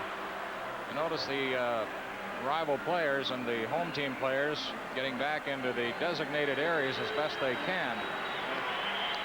So the new rule worked rather well in that case. Well, it'll take a little while to get it going, but I think it's a good rule. They used to get together and do a little dance, and they were embarrassed sometimes to be standing there, and I think it's a good rule. Usually I'm not for those kind of rules, but I think this is a good one. Well, it was ironic a few moments ago that the players involved in the trade last year had excellent scoring chances. First McDonald at the Leaf end, then Pema and Hickey came right back and really tested Al Smith. Well, when I see Al playing that way, it breaks my heart. I tell you, that's all we needed. Like, I don't like to repeat myself, but I played with Smith, and he's a great goalie. 36 years old. There they go. This is how it started. Off the face-off circle. Well, they're not going to do much. They both grabbed the hold, but pretty tough to fight, you know, with those helmets on. You ever saw the guy's hands after a good fight? I'll tell you, their hands are, you can see right into the bone, and there's more injuries with those helmets on now than there was before because when they fight. They'd be wise to leave the gloves on. Not going to do much damage anyway. Ooh, I never thought of that. On or the face eliminate the fighting. Or don't do that. Into the corner. Puck goes all the way back out to center ice. Salming. A long pass offside was number 16, Pat Hickey. Well, a lot of goal scoring at the Forum as well tonight. This time it's the turn of the Rangers to come through. Ron Greshner winds into a shot against Dennis Herron. It slips through, and it's 3-2 now. Montreal in front. They're still in the second period. Malinowski at center. Pierce on one wing. Puck is shot in. Ron DeLorme on the other. The puck came out in front. There was nobody there, and back come the Colorado Rockies. A pass down the ice. It's over the red line. Salming didn't get to it first. Play goes right on. There's a shot that was fanned on. Hickey for Derlego and by. Hit the back of his skate. DeLorme gets it in. Malinowski fanned on his pass, and the puck is cleared into the crowd.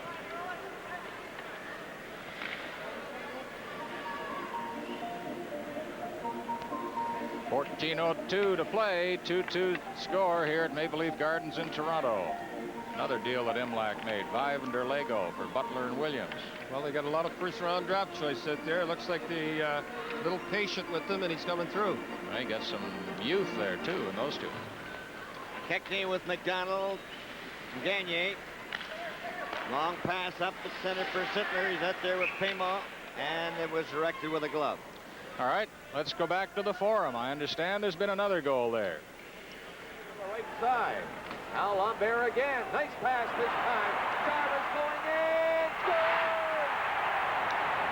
Oh, Davidson backing in there, and Jarvis scores from Lambert for Montreal, so they lead it now 4-2. Good pass outside the line, coming right in. Where's Davidson backing up? Toronto 2, Colorado 2 with 13:42 remaining in the second period. Puck is cleared by McEwen down the ice, going back for it. Farish, Dave Farish touches it. This time it is icing. Called back. With the score, Colorado 2, Toronto 2. This is Hockey Night in Canada. It happens every morning. The new Braun Micron 2000 does it. The Braun Micron 2000, built to shave Braun close. Built to perform for perfectionists.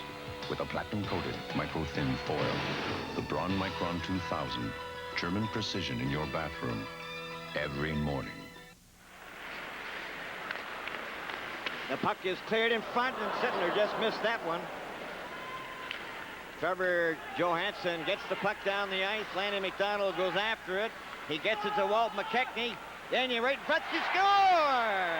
Oh, pretty goal by the rookie we talked about. Paul Gagne, not 50 feet from where his parents are sitting watching. This former Windsor star really finished off that play nicely. Don? Well, there's Lanny McDonald. Now look at the work of this guy. This guy, I think he's got a sore leg. Waller, I told you, was playing great.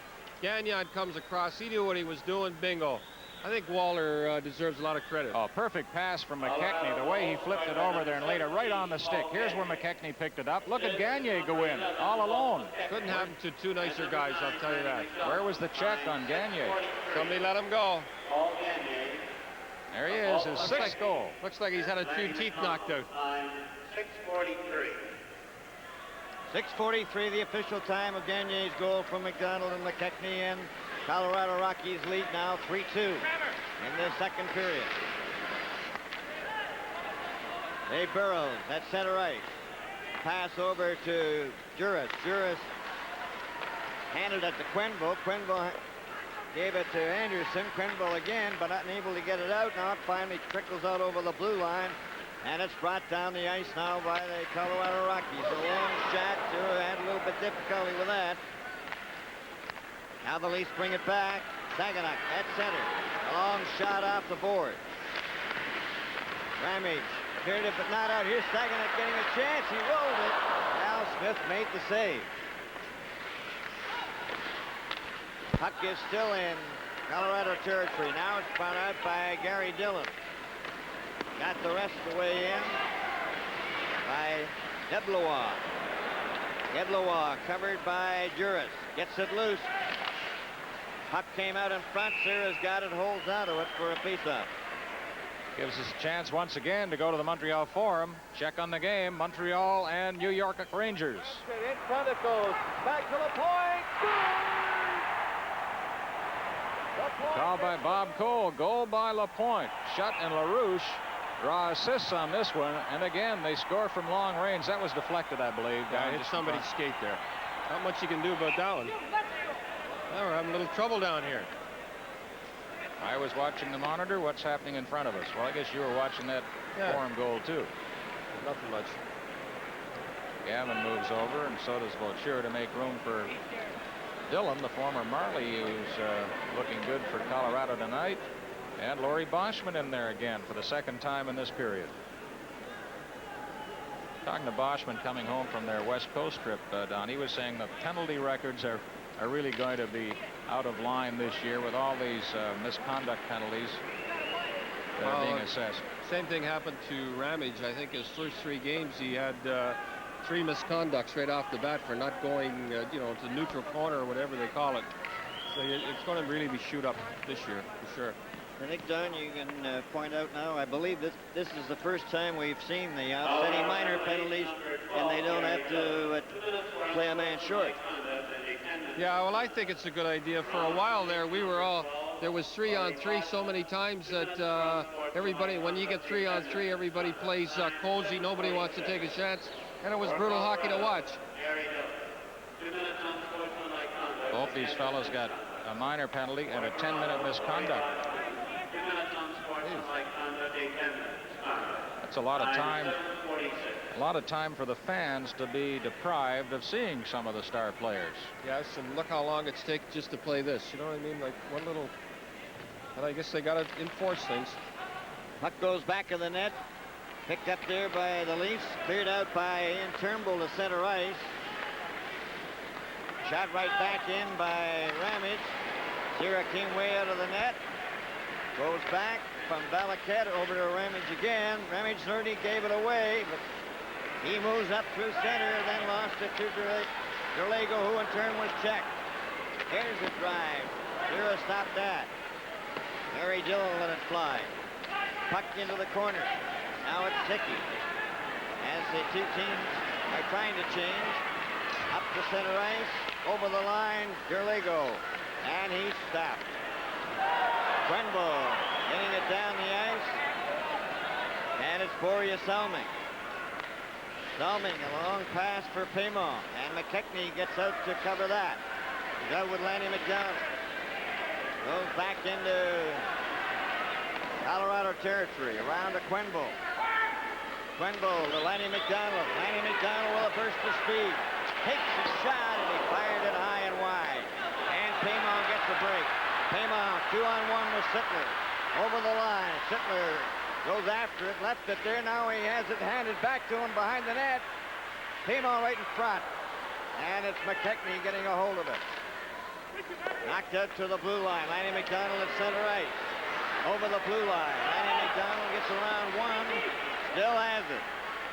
Over for Johansson. Johansson shot it, and it ends up on Parrish's stick. Around for Picard. Picard. Off the boards for Sittler. Too well covered. And Colorado have possession at center ice. Malinowski. And Zero went down as Malinowski bumped into him. Back on the ice are Anderson and Gillis. Puck goes in back of the net. Malinowski still has it. 3-2 in favor of Colorado. Sittler. There's right in front. Now Randy Pierce had that set up. This game is coming to you from Toronto.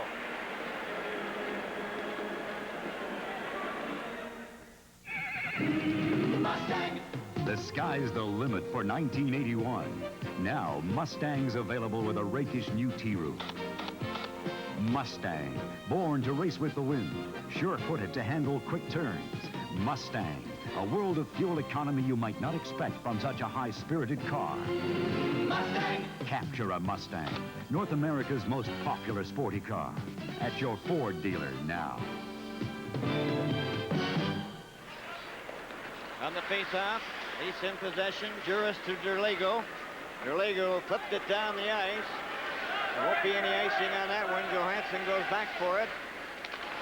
Johansson deflects in front. Back up for the Rockies to center ice. A quick pass. Malinowski trying to get through the defense. Does. Shoots and scores! Right around Burroughs. Some loose work at the Leaf blue line. You know, Pierce just missed a goal. Seconds earlier, his shot went flying high into the crowd. Now the Rockies come right back and lead by 2. Watch this move around Burroughs by Malinowski and Merlin, the magician. Well, I got to admit, that's a beautiful goal. I'll tell you that. Beautiful setup. Down, he's down again. Watch, he's down. He falls down over the thing. That's all you have to do. Burroughs made a little misstep trying to go to his right, just inside the blue line. He slipped what we try to do in hockey is try to play a hinge, one guy up. He was flat-footed, away he goes. You just can't stand flat-footed. 4 straight goals for the Rockies. They lead 4-2. Johansson also got an assist on the play. 10:26 is the official time of the scoring play. So now we have 9 minutes, 25 seconds. Gone in to save that stick. He's never going to use that stick again. Let's not get too personal there. 9:25 to play. 4-2, Rockies in front. I think he just hurt his hand. Yeah. You'll say that. It's Boreas Salming into the corner. It goes over to Terry Martin. A shot that goes to Boreas Salming. He knocked it down the ice. That's wide of the net. Going back to touch it is McEwen, and that's icing against the Leafs.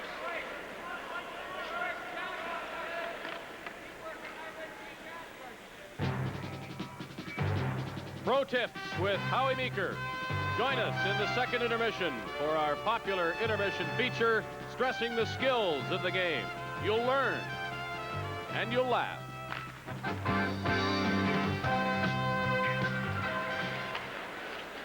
The Leafs bring the puck to center. Darryl Sittler tried to hit Terry Martin. That goes into the Leaf bench. I hope you're going to stay around for pro tips, Don. Yeah, I'd like to learn something. But, you know, it all goes back to Paymont missing that breakaway and Smith coming up with a big save. You get a goaltender make a big save like that, they bing, away they come back. Souvenir time in the stands. Leafs have possession of the puck. Colorado leads 4-2 in the second period. Puck out at center ice. Ian Turnbow gets it over. Kurt Gavin shoots it in. McEwen back of the Colorado net. Got it past Sheehan down the ice. And it's a race for it. Gavin goes back first. Touches it. Icing is the call against Colorado. Well, we played just over half a hockey game, and again tonight, the Leafs have given up 4 goals already. How in the world does a coach get his team to cut down the goals against? Well, you know, I've seen that happen so many times before.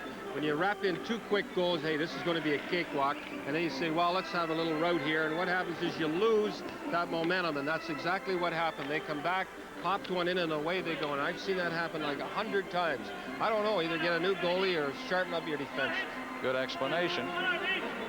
Billy Derlego out there with Pat Hickey, Rick Five.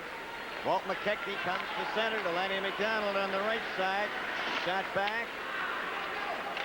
Trevor Johansson and Hickey goes back to center ice, though. Dave Ferris shoots it in. And back to get it there, Joel Quenneville. Quenneville unable to get it out. McKechnie and Pat Hickey. Trevor Johansson gets it up on the right side. Lanny McDonald to Walt McKechnie. Over the line. And that's knocked out to center ice. Johansson to Quenneville. He handed it to Derlego. Derlego was knocked flying by Quenneville. McKechnie at center ice now. Gets it over for Gagne and ends up on the stick of Picard. The Leafs coming up at center ice. Shoot the puck in. Going back for it is Quenneville again. He seems to be all over the ice. Picard drives one in. There's Quenneville again. Gets it up on the left side of Gagne. Gagne goes over the blue line. Stops. Falls. Right in front of the net. And that was just missed by Deblois. Now here's a chance for Saginac. Saginac took a shot, hit the side of the net. Anderson right in front. Martin just failed to tip it. Goes back at center ice. 6 minutes, 53 seconds to go in the second period. 4-2 Colorado. Martin drives the puck into the Rockies' territory. Al Smith to McEwen. Up to Gagne. Gets it ahead to Milanowski. Milanowski of Colorado. Into the corner. Centered it right out in front. Rocky Saginac shoots it to the other side. Finally knocked down the ice. Going back to get it is Mike McEwen. And that will be icing. Live from Maple Leaf Gardens in Toronto, this is Hockey Night in Canada. Every once in a while, for years now, Vern and the boys have picked a little country and congratulated each other over an X.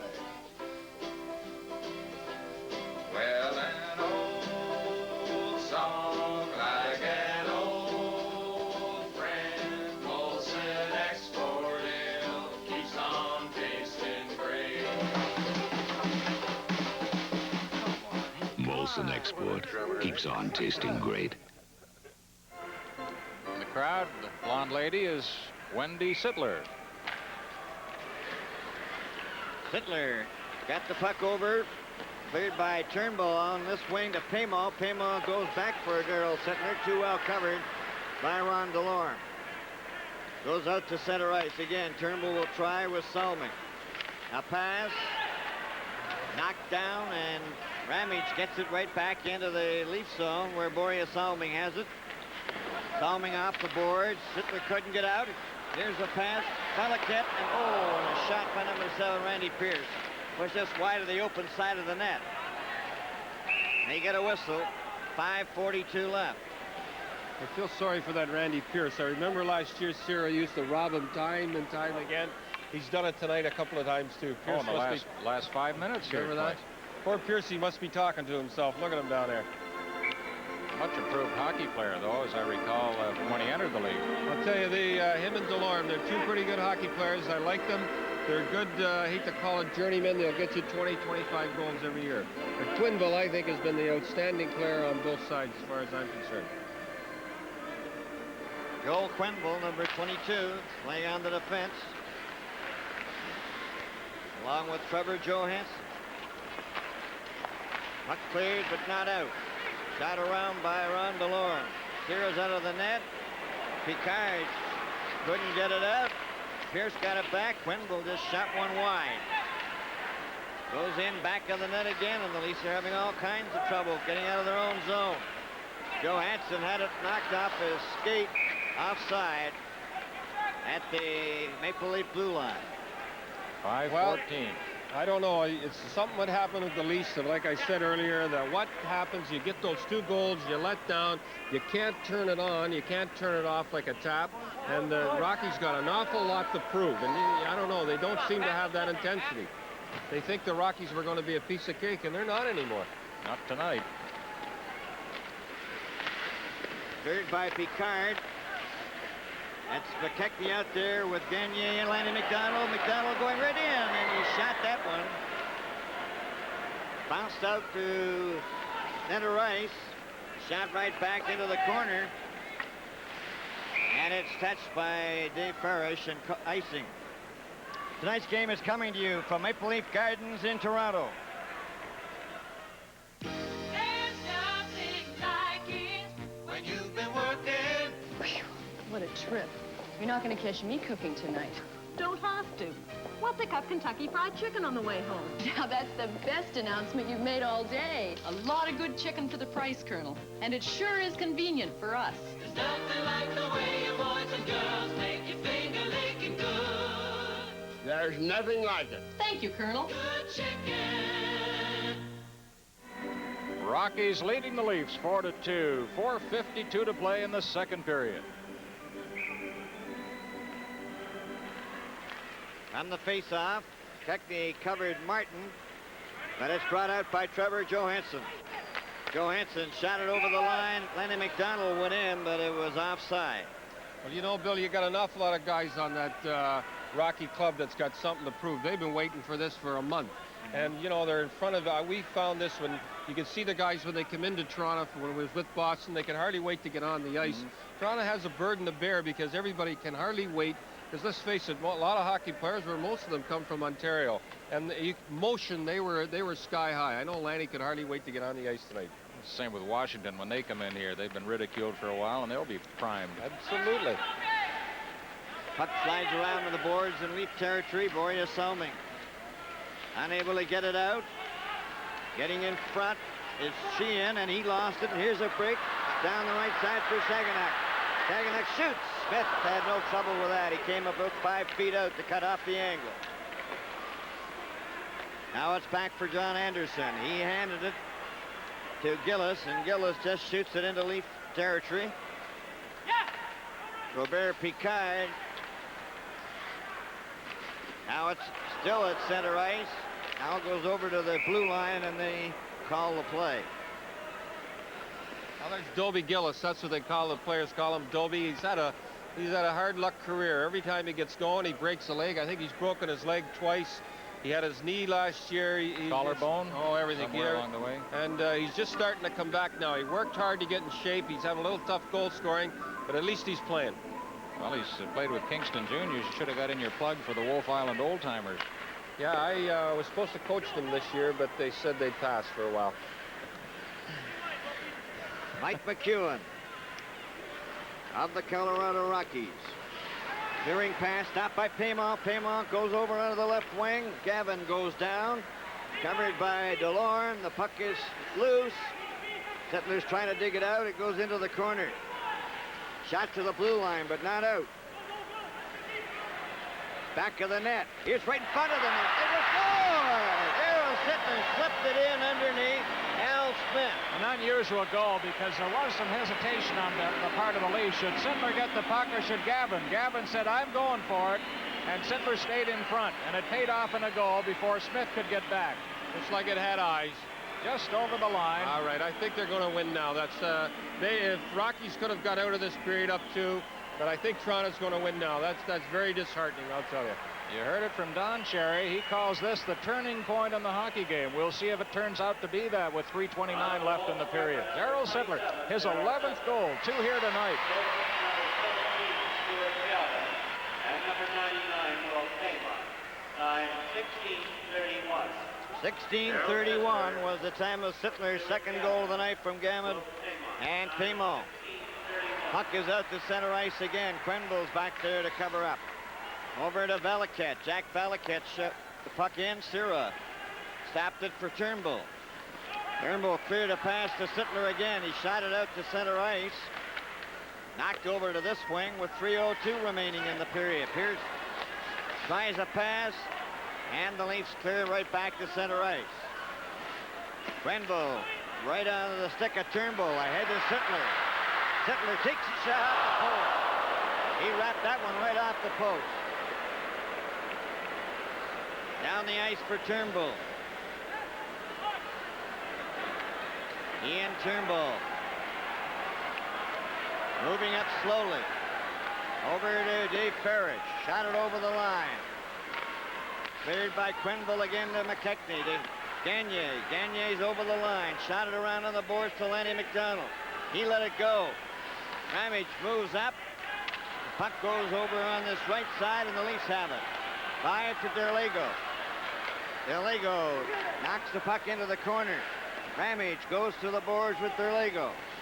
McKechnie around on the boards. McKechnie with it again. Came out in front. Gets it over to Ramage on the right side, number 5 of Colorado, over the line. That was shot wide. Sura couldn't get to it. Now Ramage again with a shot at the side of the net. Comes out in front, and the Leafs have 4 of them going to center ice. 5 over the blue line. Into Derlego. The puck is underneath, and play is called. Young Ramage had a tough time last year. His first-round draft choice. Every time he stepped on the ice last year, he'd have a goal scored, and it was tough, I'll tell you. Darryl Sittler got the 3rd Leaf goal. Watch him snap one off the goal post here. You know, he's been on a hat streak binge, you might say. 2 hat tricks on the West Coast to give him 14 for his career. The leader is Esposito with 32, and he's in a position now to get a 3rd goal here tonight. Al moved a little slow on that one. It dipped a little, but I should have been out farther. Another hat trick. I'm not supposed to say anything about his stick anymore, so they have no, he's told me not. Don't say anything about my stick. It's a chance for Paymont, and he drove it into the corner. Trevor Johansson got the puck to center, but the Leafs bring it right back, only to have it knocked out again by Kitchen. Up at center right. Puck goes back to up for Kitchen. He shot the puck in. Malinowski goes after it. Bumped into the boards. Turnbull getting it around. Long pass over to Gavin to Sittler. Sittler for Paymont. Paymont just couldn't get a shot away. Back for Randy Pierce. Long shot off the boards. Kevin. Now the puck is knocked back all the way up to center ice. McEwen, Ramage. Puck goes to Dave Parrish. Parrish just flips it out. Intercepted by Walt McKechnie, who drives it right back in again.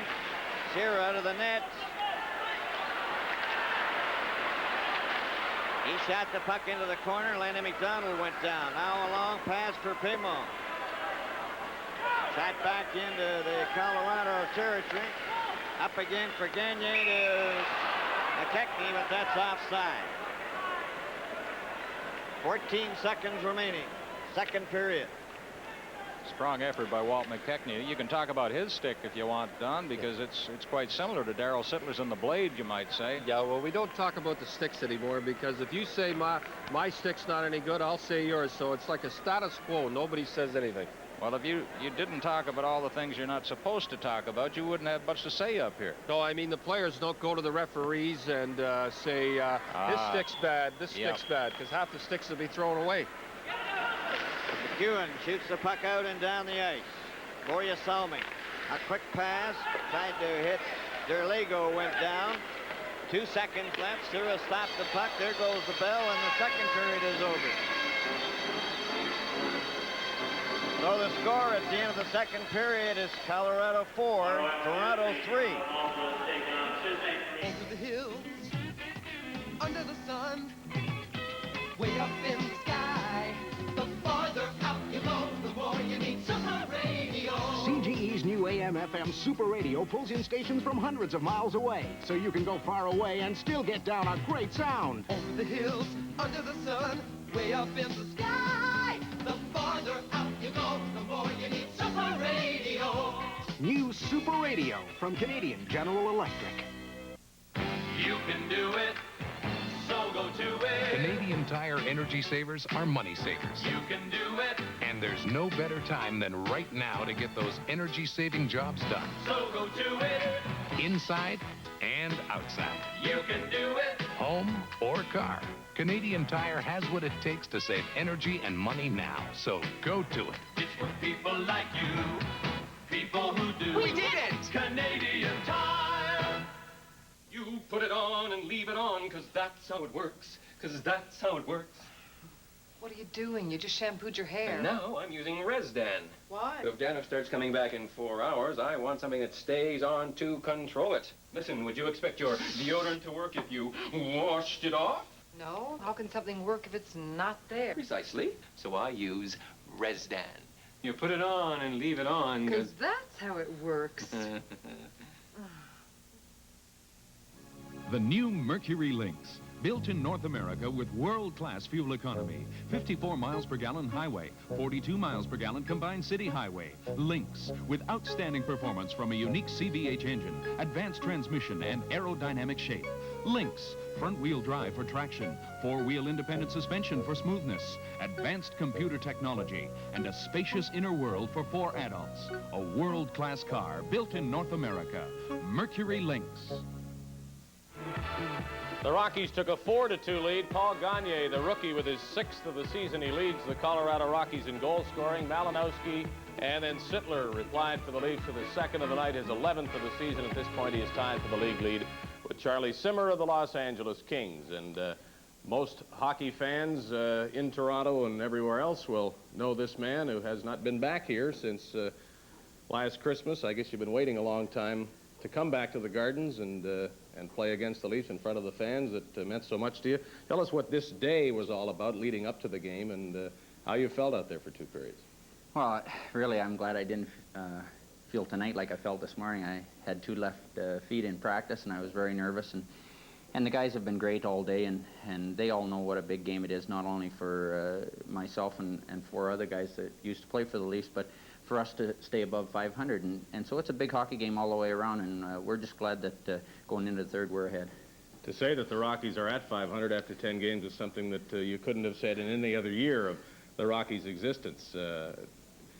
Good or bad from your point of view, though? Well, I think the biggest thing is our young fellows, especially our defense, have really carried us.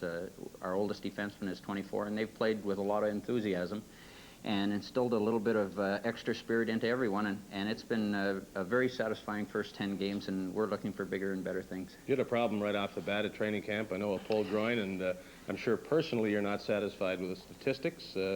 Is that all straightened around now? Well, finally, I really started training camp the day before the season opened. I skated on the Friday and played on the Saturday, and so really I'm about a month behind the rest of the guys, and just now, the last about 3-4 days, I've really felt like instead of skating in the ice, I'm finally back on top again, and feel like I've got my legs again. I know you're very happy in Denver to play for Don Cherry. You had nothing but good things to say about him. He's gone. Billy McMillan is there. Has that been a difficult time? And I don't mean that there should be anything negative said about Billy McMillan, but I think you understand, for the players who were so close to Cherry. Oh, it was a very trying time over the summer to realize that Don Cherry wouldn't be back. For me, he put the fun back in the game. I just loved playing for the guy. It was a highlight in my career. And now Billy has stepped in, and between him and Terry Harper, they've done just a super job, and Terry's really worked hard with the defense, and as you can see, we've had good results out there.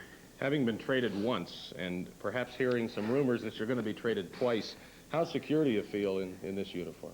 Well, I think as long as the team is winning, we'll be secure, and everyone on the team will be secure. But you have to understand that when things are going bad, like they were in the Maple Leaf system last year, changes have to be made. And unfortunately, I was one of those changes. Hopefully, if things go bad in Colorado, I won't be one of those changes, and I'd like to stay there for a long time. We love it there. Is it bothersome to play before 4,000, 5,000, 6,000 fans after being used to playing in front of 16,000 every night here? Well, we've just put it in everyone's mind in the dressing room that before the end of this year, with the guys we have in the dressing room, we're going to be playing before 16,000 fans, and we're going to keep that franchise there. A pretty optimistic way to look at it. Lanny, we thank you very much, and good luck is, of course, obvious and well meant. Thank you very much. Lanny McDonald, who has an assist on one of the 4 Colorado goals tonight. The Rockies lead by 1 after 2 periods. Coming up next, Pro Tips with Howie Meeker as we talk about skating. Tips from the stars of the NHL to youngsters who would like to do it as well. Hockey Night in Canada continues in just a moment.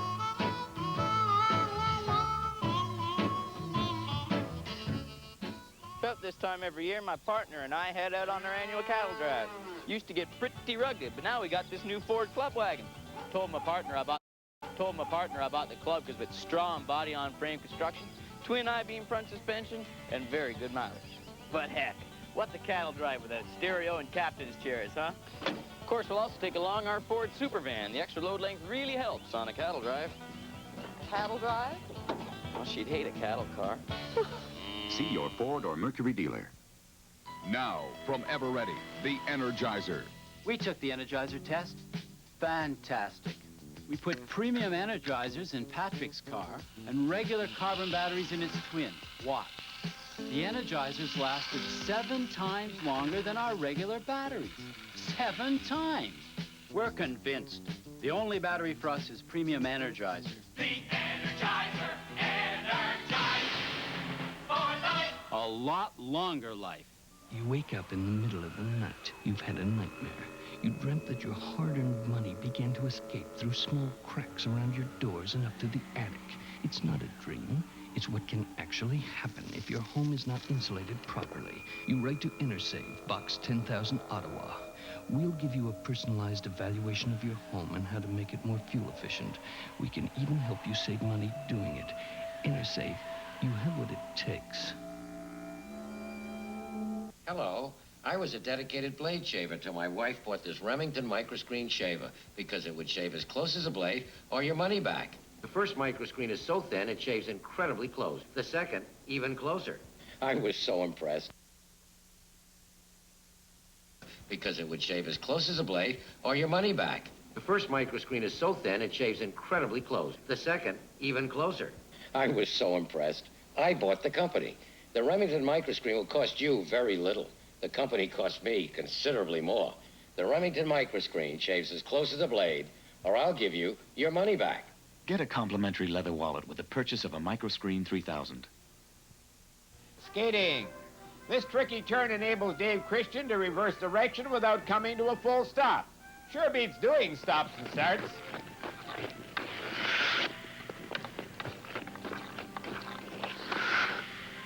Whew. That's about the only skating drill we did in the 40s. In a moment, we'll show you how things have changed. NHL Pro Tips brought to you by Zellers.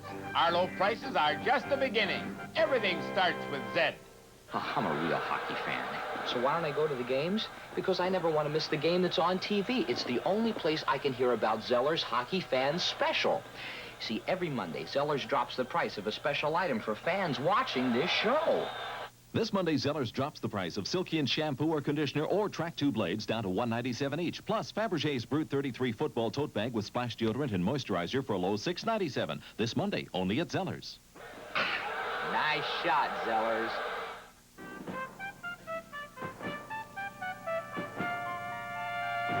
A few years ago, when you were in the Montreal Canadian organization, the top juniors in the country usually ended up in Halifax. Did they have any skating problems? Yeah, a lot of them had some problems, Howie, in regard to, they were always pretty good fellows for skating straight ahead and that, but they always had a weakness probably going laterally or any turns that they would have to make. There was areas where they were pretty deficient, and we worked quite a bit on that in our practices. We tried to emphasize the skating into turning and the crossovers.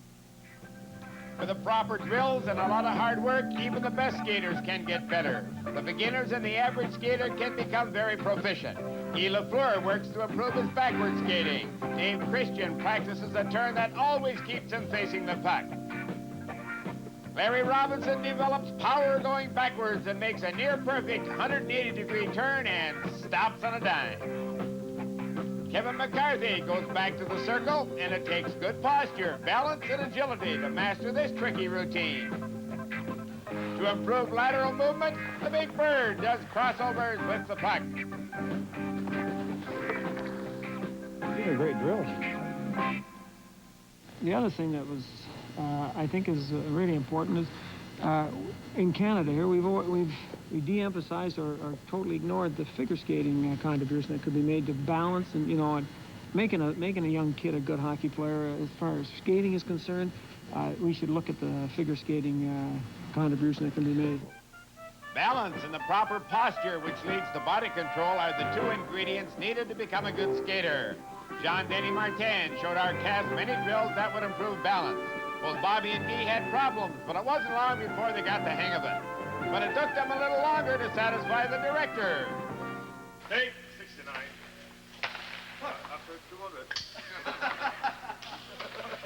When you endorsed, rather than totally teaching a youngster how to play the game, we should first teach him how to skate? Oh, there's no question about that. I think you have to have the skating. To me, is the first thing that you have to have down pat.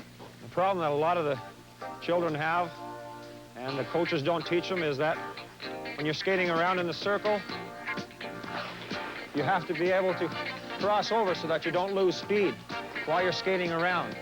Being able to pick up speed as you turn. And not only do you have to be able to go forwards, but you have to be able to go backwards as well. You can't beat skating the circles with a puck. On their own, kids soon tire, get bored, and stop working. Add a chaser, make it a competition, and they never stop trying. It also helps develop puck control. Have you got a problem teaching your young hockey player how to skate backwards? Well, just as he couldn't run before he could walk, you can't backward skate before he learns proper balance. This is the drill you should use. First, crossing over with small steps, feeling really comfortable on the skates and keeping that balance. You move this drill 1, 2, 3, 4. 1, 2, 3, 4. When you get comfortable in this position, it's just the same thing, backward skating. Folks, anybody and everybody can learn to skate and skate well. Not like this fella coming at you right now. He's probably the best hockey skater in the world. But with the right program, skates that fit, and a little work, becoming a good skater is as easy as falling off a slippery log. I'm a midget in the crowd. So come on, guys, let's just sprint around, have some fun, and do some drills. Which one? Which one? The one that you can't do, this one. This one. Come on, Larry. Do it backwards. Hey, skaters, Don't be afraid to try skating in balance drills that you're not sure you can do. We've shown you just how good these fellas can be, and there's much more to come. But they kept working at this drill until they all could do it better than Grant. How to take advantage of Zeller's Hockey Fan Special. Tip number 1, timing. Get to Zeller's on Monday. Tip number 2, keep your eye on the Hockey Fan counter.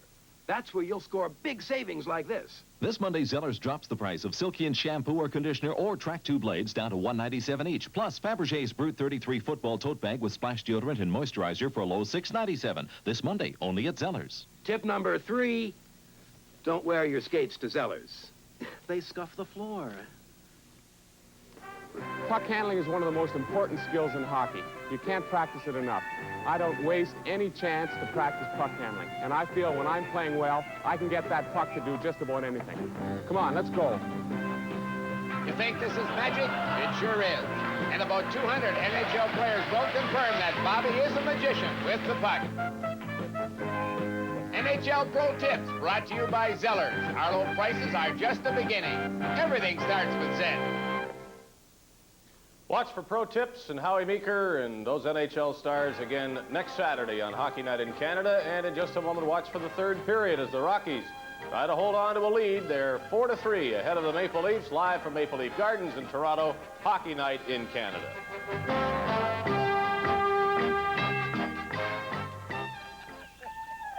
that a beauty? My first fish, 7 pounds or 3.175 kilograms. Jack, I need a picture. Oh, yeah, hey, let me take this. It must be so heavy. You've carried it around all day. Let me get you a cold egg. Right up there, kid. Hang on. Okay. My man. Hey, lovely. Let me have shirts on. It's a big fish, guys. Jack, take one of Don. It's a fish that's aboard. Don, it's my fish. Come on, just one fish. Hey, we got it. Hey, goody. For years, Jeans wanted to share a little fishing and a little Molson Export Ale with the boys. All right, this will go down in history as the first picture of a monkey holding a fish, right? Come and get it, boys! Molson Export Ale. I didn't even open my beer. It keeps on tasting great. We're back in the gondola where Bill Hewitt has nailed down the red carpet for Don Cherry tonight. So put the hammer down, Bill, and come in here with a summary. Okay, Brian, and in the second period, the scoring plays 6:43 Gagne, at 10:26 Milanowski, and at 16:31 Darryl Sittler. Colorado outshot Toronto 10-9. And Don Cherry suggested that goal by Sittler might be the turning point in this hockey game. He's got his Swami hat back on. Los Angeles at Montreal next Saturday on Hockey Night in Canada. The Kings, a powerhouse team it appears this year, playing the Montreal Canadiens, trying to get on track. Looking at the scoreboard, here it's Colorado 4, Toronto 3. Montreal leading the Rangers 5-2. Washington, Edmonton tied at 2. Vancouver and Hartford locked in a 3-3 tie. Same tie score, Philadelphia, Quebec. St. Louis leading Calgary 1-0. They're in the first period. Buffalo and Detroit 2-all. Los Angeles with Simmer 2 goals tonight. Bossy got 1 for the Islanders, 5-2 in the third, and Minnesota leading Pittsburgh 1-0 there in the first period. I don't know L.A. ever going to lose the game, I'll tell you. Going right into the island and doing that. They've lost just 1, huh? Yeah. Looks like Unger's going to be on a winner for a change. Yeah, he's been hoping for that for a long while. Well, we're underway now. This is the final period. 4-3 Colorado.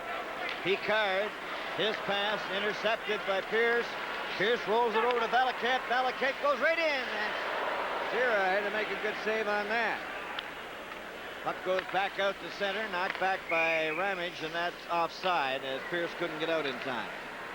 There's your boy, Randy Pierce. You know, speaking of fellows who waited a long time to get their chance, that Charlie Simmer, that's quite a remarkable success story, isn't it, Don? Boy, that's rag to riches. I'll tell you how many guys passed on him. Here he was dying in Springfield. He was thinking of quitting. And, of course, you get with Dion. He gives you that confidence.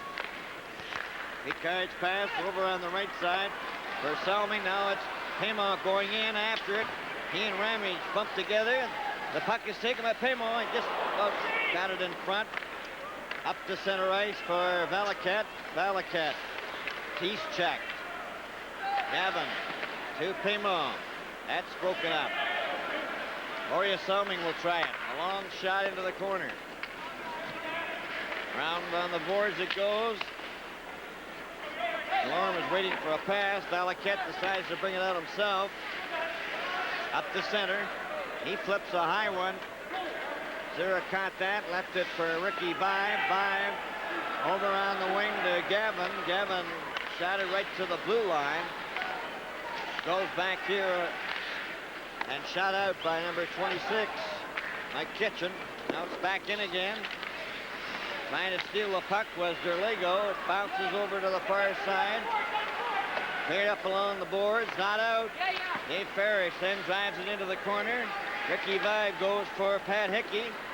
Pat Hickey stops, then lost it off his stick, and the puck slides down the ice. McKechnie, Lanny McDonald out there with Paul Gagne. It's Pat Hickey unable to get away. Back for Gagne, he's bumped, and Turnbull closing in over the line with Vive. And it goes back to center ice. Turnbull's there. Over to Dave Parrish. He hit the referee. Now he gets it ahead to Pat Hickey, and Pat Hickey backhands one that Al Smith handled easily. And the Leafs are changing on the go. Lanny McDonald with a long shot. Zera stopped that. Shot it over to Rocky Saganuk. Boschman is back after his misconduct. Boschman over the line. Goes into the corner. Mike McEwen stopped him. Saganuk trying to center it. John Anderson goes after it. Ends up being knocked out to center ice, and going back for it is Robert Picard. A pass offside. From Maple Leaf Gardens in Toronto. Hockey night in Canada. I've got Canada savings bonds, and that's good. That's always good. New Canada savings bonds. They're good for now, good for the future, good for saving, good for earning. Canada. Good for your dreams, good for your goals. Always good. They're always good. That's good. That's always good. Good security, good flexibility, and good return. Canada savings bonds. And that's always good. Well, we're back live here at Maple Leaf Gardens, and 17-15 remaining in the game. It's 4-3 Colorado as Anderson gets over the line, into the corner, sent it for Boschman, and he just failed to get his backhand away. Taken by McEwen. McEwen gets it up on the right side. Deblois. And it's over the line. Deblois goes after. He's closing in, and he shot it wide. McEwen from the other side lets one go. And it's Picard unable to get it out. Dillon gets it over. Back to Dillon. And he was checked by Picard. And the Leafs bring it back. Rocky Saganuk up at center. Gillis had him covered. Saganuk couldn't get his shot away. And it goes back out to Picard. Over to Boria Salming. Salming shoots the puck into the corner. Goes back to the net. Smith left it there. And go to the boards and get a face-off. Don, you can't go very far without a hockey stick. Salming just snapped the stick of Gary Dillon a moment ago, the Colorado rookie. Let's catch it. Cheap wood it must have been. But, you know, I was noticing, and I don't know whether he's been doing this all, but has it seemed to you that Salmiga does not dominate the game like he used to? He gets the puck, he throws it away. He doesn't seem to be a dominant force anymore. You don't notice him. I don't think he's playing his game. I think he's been told to pass that puck. Well, I don't think he's going. Well, he leads the defenseman. He still has all the tricks, but yes, he has been playing a little more conservatively, and I don't know that he's feeling 100% health-wise. Pimon unable to get it as the puck is cleared out to center ice. Turnbull flips it right back in again. Smith getting it over to number 5, Rob Ramage. Out here on the right side. Delorme got it over the line. Here's and just missing that one was Malinowski of Colorado, who has turning open net there. Tonight's game is coming to you from Maple Leaf Gardens in Toronto. Why is this man using his old all-metal iron as an anchor? Why is this woman using her old iron as an exerciser? Because they've switched to the new full-size Light and Easy from CGE. to get top-of-the-line features and performance without all that weight. And it even stays cool to the touch. So when you switch to the self-cleaning Light and Easy, what'll you do with your old iron? Oh, you'll think of something. The Light and Easy line, the latest quality creation from Canadian General Electric. Yuri Sira has the face-off. Turnbull gets it up to center ice. Paymon shoots it the rest of the way into the corner. The rebound off the boards to Delorme. Delorme cleared it along. Parrish went down. Goes in back of the net. Ramage on this right wing. Malinowski shoots the puck in. Delorme goes after it. Sura clears it to the corner. Gavin is knocked down. Ramage a shot. And another shot from the other wing. Malinowski's got it right in front of Delorme. A shot. And Sura stopped that. Another drive by Ramage is wide. Will Paymon unable to get anywhere. Now it's over to Sittler. Sittler shot it to center ice. Delorme had it hit him. Ramage, he shot it back in his own zone. Quenville will have to go back and get it. Al Smith's there first. Ramage shoots the puck to center ice. It's tipped down by Pierce to the blue line. Picard brings it back. Over on the right side. A drive by Vibe, and Smith had to make a good save on that. Sittler giving it into the corner. Haneke centered it, and it goes out and down to center ice. Picard shot it back in again offside. Colorado 4, Toronto 3. 14:36 to play. Buffalo leading Detroit. Oh, it's a final now, 4-2. Martin and Gare, McKegney and Perreault for Buffalo. Grodnick got both Detroit goals. Detroit having a tough time. Peter Mahovlich isn't playing much, not playing like he used to. Gloria Solming shoots the puck in. Smith stops it back of the net. He goes to Vibe. Vibe trying to center it. Off to the side for Sheehan, who got it down the ice. Now it's cleared back at center. Billy Derlego with Pat Hickey, and that shot goes to Al Smith. Kitchen gets it up, and it's Jack Belicat. Over onto the far wing. Pass out in front. The puck is knocked out. Three Leafs go after it. Kitchen has it right into Derlego's stick. He goes back to Vibe closing right in, goes in back of the net. And he passed it back. Now it's Solming keeping it in. Patty taken by the Rockies and shot by Kitchen wide of the net. Now it's for John Anderson. Anderson up through center. Knocked it over the blue line into the corner.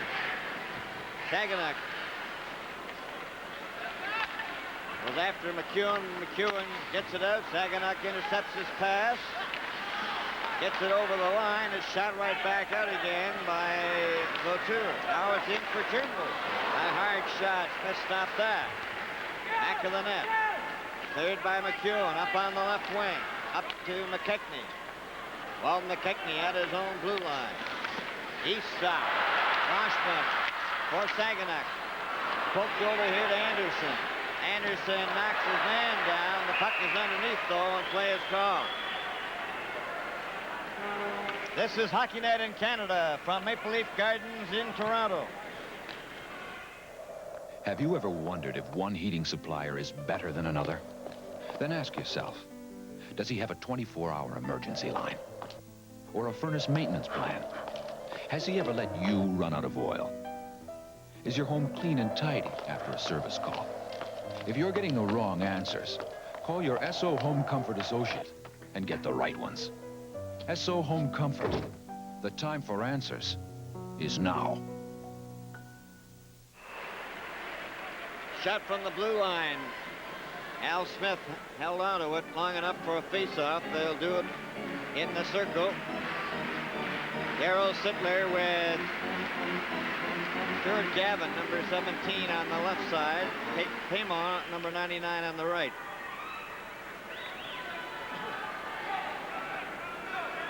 All set to go. 12 minutes and 50 seconds remaining in the game. Colorado still leads 4-3. That's Mike McEwen. McEwen, a nice bit of stick handling as he comes to center ice to DeLorme. Knocked it over the line. Salming feeds it to Darryl Sittler. Sittler then back to Gavin. Gavin trying to break through the defense.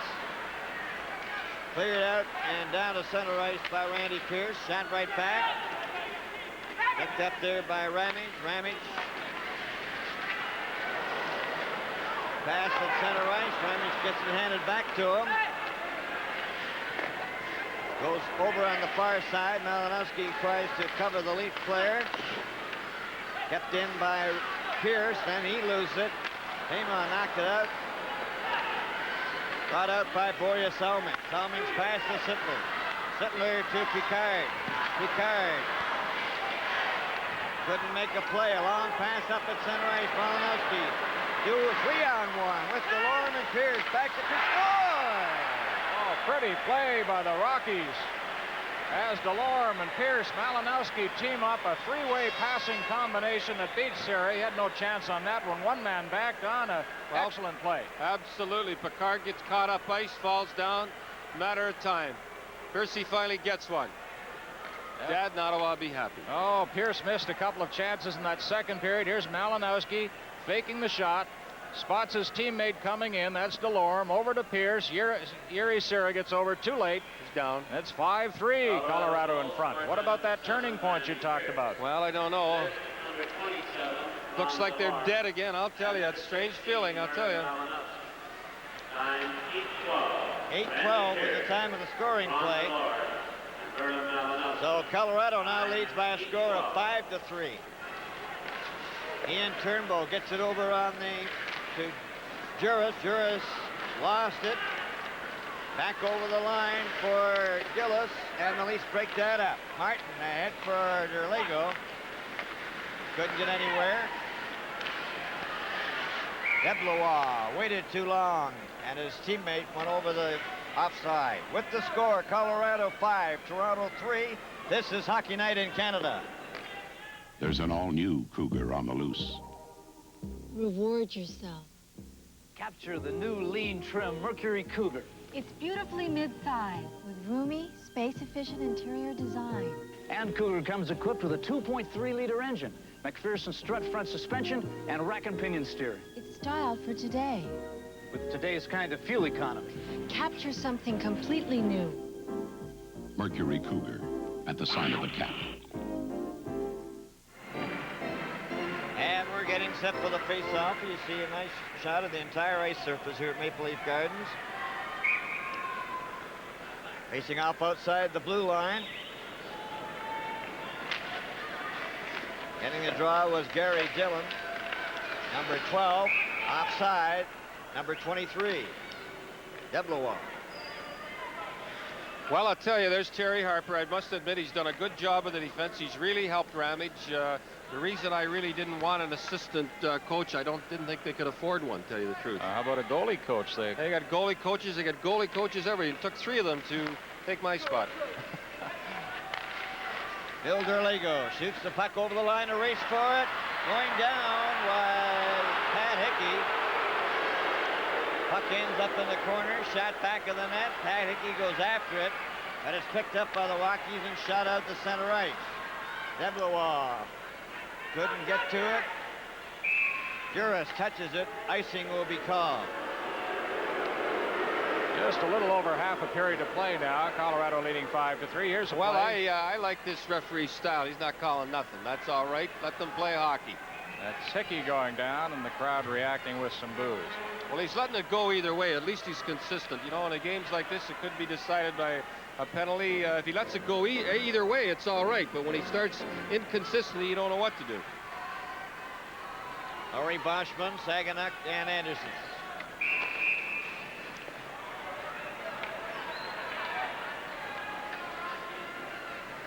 Face off in the circle. 3-3, Philadelphia, Quebec. That's a final.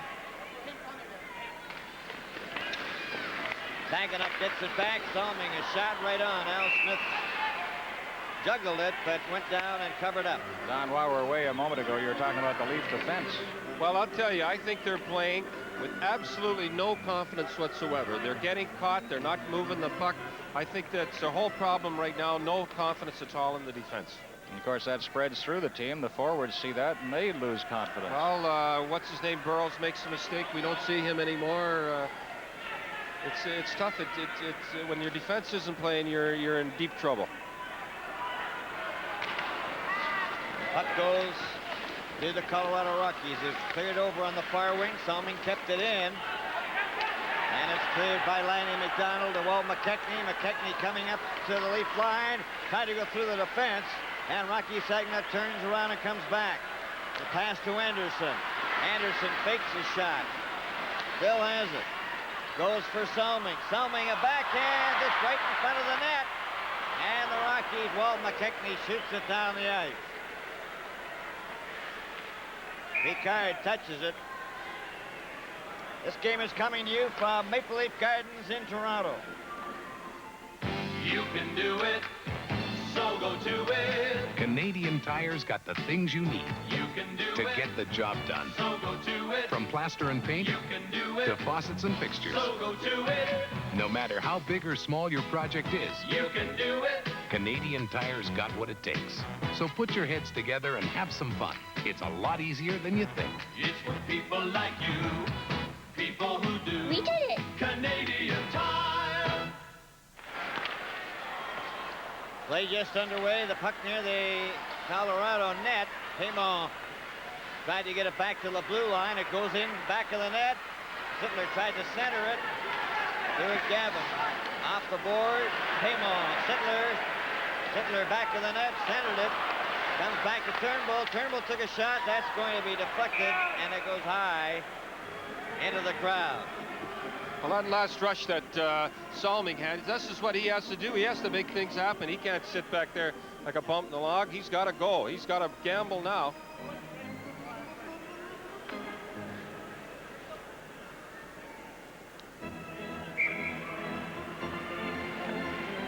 We have Menalowski at center. Delorme on the right side. Pierce on the left. The puck is shot back into Colorado territory. Ramage shot it, but not out. Sittler for Pimon. Offside. Turnbull let it fly. Very close at the blue line, but he is already in the act of shooting, I believe. Well, they're a little upset that he shot the puck, Bill, after the whistle. He shouldn't have done that. He knows he shouldn't. And Ramage gave him a little shot in the stomach. 9 minutes, 25 seconds remaining in the game. Colorado 5, Toronto 3. Malinowski lost the draw. Turnbull takes his shot. Ramage gets the rebound and flips a high one down the ice. Dave Parrish covered by Pierce.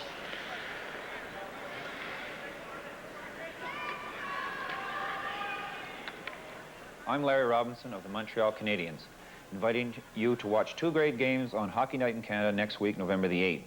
On the Eastern network of the CBC, our team faces the Los Angeles Kings, while in the West, it's the Vancouver Canucks and the New York Rangers. By the way, Pro Tips will be on the second intermission and will be a gas. So don't miss Hockey Night in Canada next Saturday, starring Marcel Dion, Guy Lafleur, Kevin McCarthy, and a cast of thousands. Okay, Larry, and don't fall down in a real game like you do in Pro Tips. Turnbull gets the puck out over the line. At center ice for Darryl Sittler. He slips it to Gavin. Gavin's going in. Shoots. Another shot. Oh, the open net. Puck's out in front. Play is called. It was directed with a glove. Well, Gavin came awfully close there.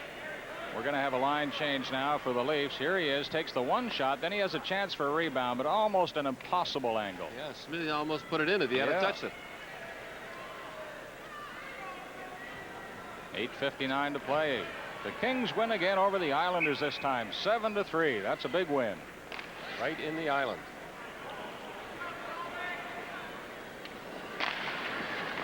Puck goes to Al Smith, left it back of the net. Out of the Leafs intercept, came to the blue line. Five kept it in. He was grabbed. Also, Hickey was knocked down. And there's going to be a penalty. Live, Maple Leaf Gardens in Toronto. This is Hockey Night in Canada.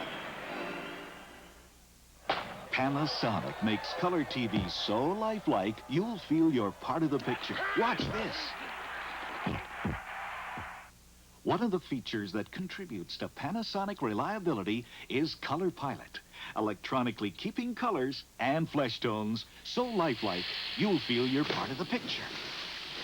That's Panasonic for you. Panasonic, just slightly ahead of our time. Don Cherry was talking about journeyman hockey players. Bobby Sheehan, a journeyman in that sense for Colorado, is caught for holding here at 11-12. Leaves with a man advantage. They get a little anxious then. Here's Turnbull's shot. That's wide of the net. It goes into the corner. Knocked to the blue line past Salming and down to center ice. Ian Turnbull leaves trailing 5-3. Over to Derlego. Derlego's weak shot. Smith had no trouble with that. And Quenville got it out to center ice. Shot right back in again. It's Ramage and Quenville. Quenville skated off by Derlego, but the puck is Valaket holding it against the boards, and play is called. Line change, a minute 28 left in the penalty. Don, you look at fellas like Terry Harper, and you think of fellas like Stan Mikita and Jerry Cheevers and Gordie Howe and others leaving the game and the younger fellas taking over. I'd like to say a special hello to Bobby Hull tonight, who's had some recent problems. We've all been reading about them, and I know in the hearts of all hockey men, he's highly regarded, highly respected, and everybody just wishes him a very bright future. Absolutely. 4-4 tie, Vancouver, and the Hartford Whalers a final. Dan Maloney is out there with Sittler now and Pamo. Maloney took his man into the boards. Came to Pamo. Pamo hooked it right on the net. And grabbed by Al Smith. Now this is the hardest thing Dan Maloney's doing, the hardest thing in the world, to sit there for 2 periods. Now he goes out, he should turn to the coach. What do you want, a winner or a tie? Yeah, that's, I mean, that's the type of guy he is. I know, he's a beauty. I remember in Team Canada, he didn't make it. He was the class guy of everybody down there. He said, thanks a lot for the chance. Would you coach Team Canada? Well, I don't know. I have to think about that. You might get some good players with these teams that don't make the playoffs. Yeah, Montreal or Boston. Darryl Sittler facing out.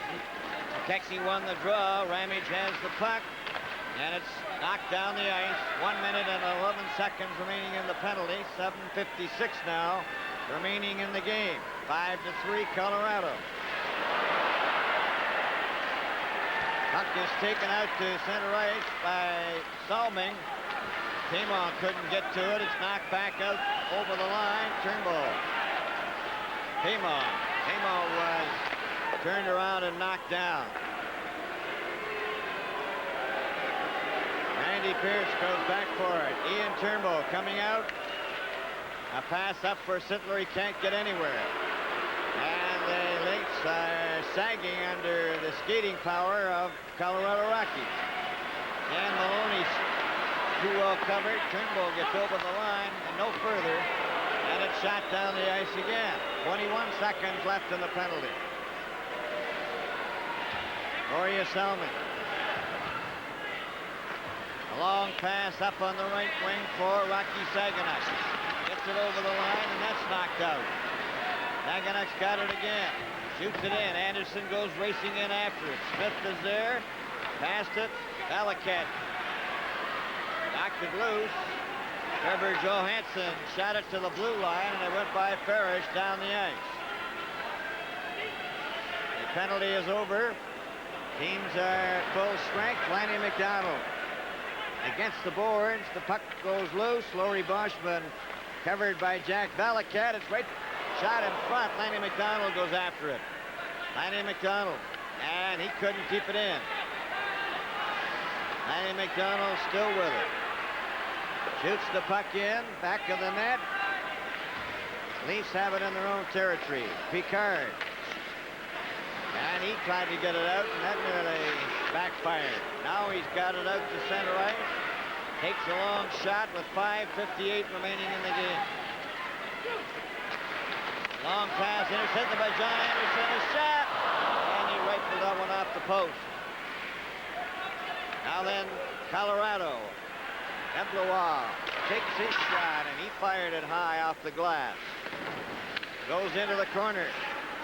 Gillis, back of the net, came out in front. The puck slides over to the blue line and out. Stopped by McEwen, and it's offside for Gary Dillon. With the score, Colorado 5, Toronto 3. This is Hockey Night in Canada. In the world of Amway, this could be you. You know, we never had the money to feel really independent until we discovered Amway. Started part-time. We're earning extra income as Amway distributors, bringing others into it. We run it.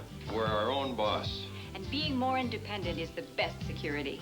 When someone wants to tell you about Amway, listen and get the whole story. With the world of Amway, you can do it too. Here you see Billy McMillan and Joe Crozier. We have 5:28 and counting remaining in the hockey game. That shot was wide of the net. By covered. Goes back to the net into the corner. Dillon trying to center it. And the Leafs shoot it out and down the ice to center. Eblois, number 23. Over onto the left side. A long shot. That one was stopped by Sierra. Dillon after it again. Propped there by Salming, and we'll get a whistle. All these whistles are in Colorado's favor. They love it. Slow everything down. Have a guy back. Defense stand up. Washington 2, Edmonton 2. That's a final. And we've got 4:58 to play here at Maple Leaf Gardens. Colorado with that 2-goal margin. They've only won one game in here in their entire history. 2 points, 13 starts. The puck goes out to center ice.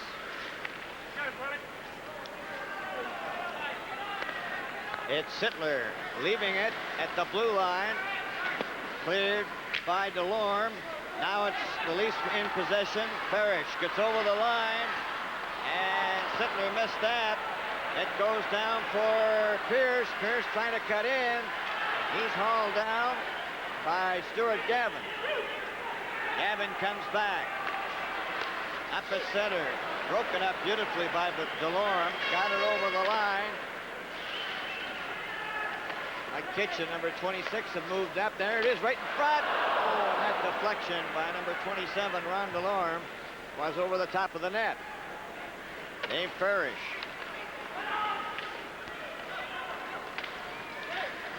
Puck goes to center. Remage shoots it back in again. Now the Leafs with Ian Turnbull ahead on this left wing for Gavin. He shoots the puck in. Goes back of the net. Kept in with Picard's shot. Pushed ahead with a glove. I don't understand that one, Bill. There's the new one. What was that about? Tough time for that. Well, don't get too hard on the referee, Kerry Fraser. Well, now, he's guys, doing a pretty good job. I just was was wondering what. expecting and everything, and Sarnia. And well, what was? I just don't understand what it was about. Tough time for it. Oh, he's doing a good job. He's all right. I know. They all spoke so well of you when you were behind that Boston bench. Well, they can't get at me up here. I love it. You might be surprised.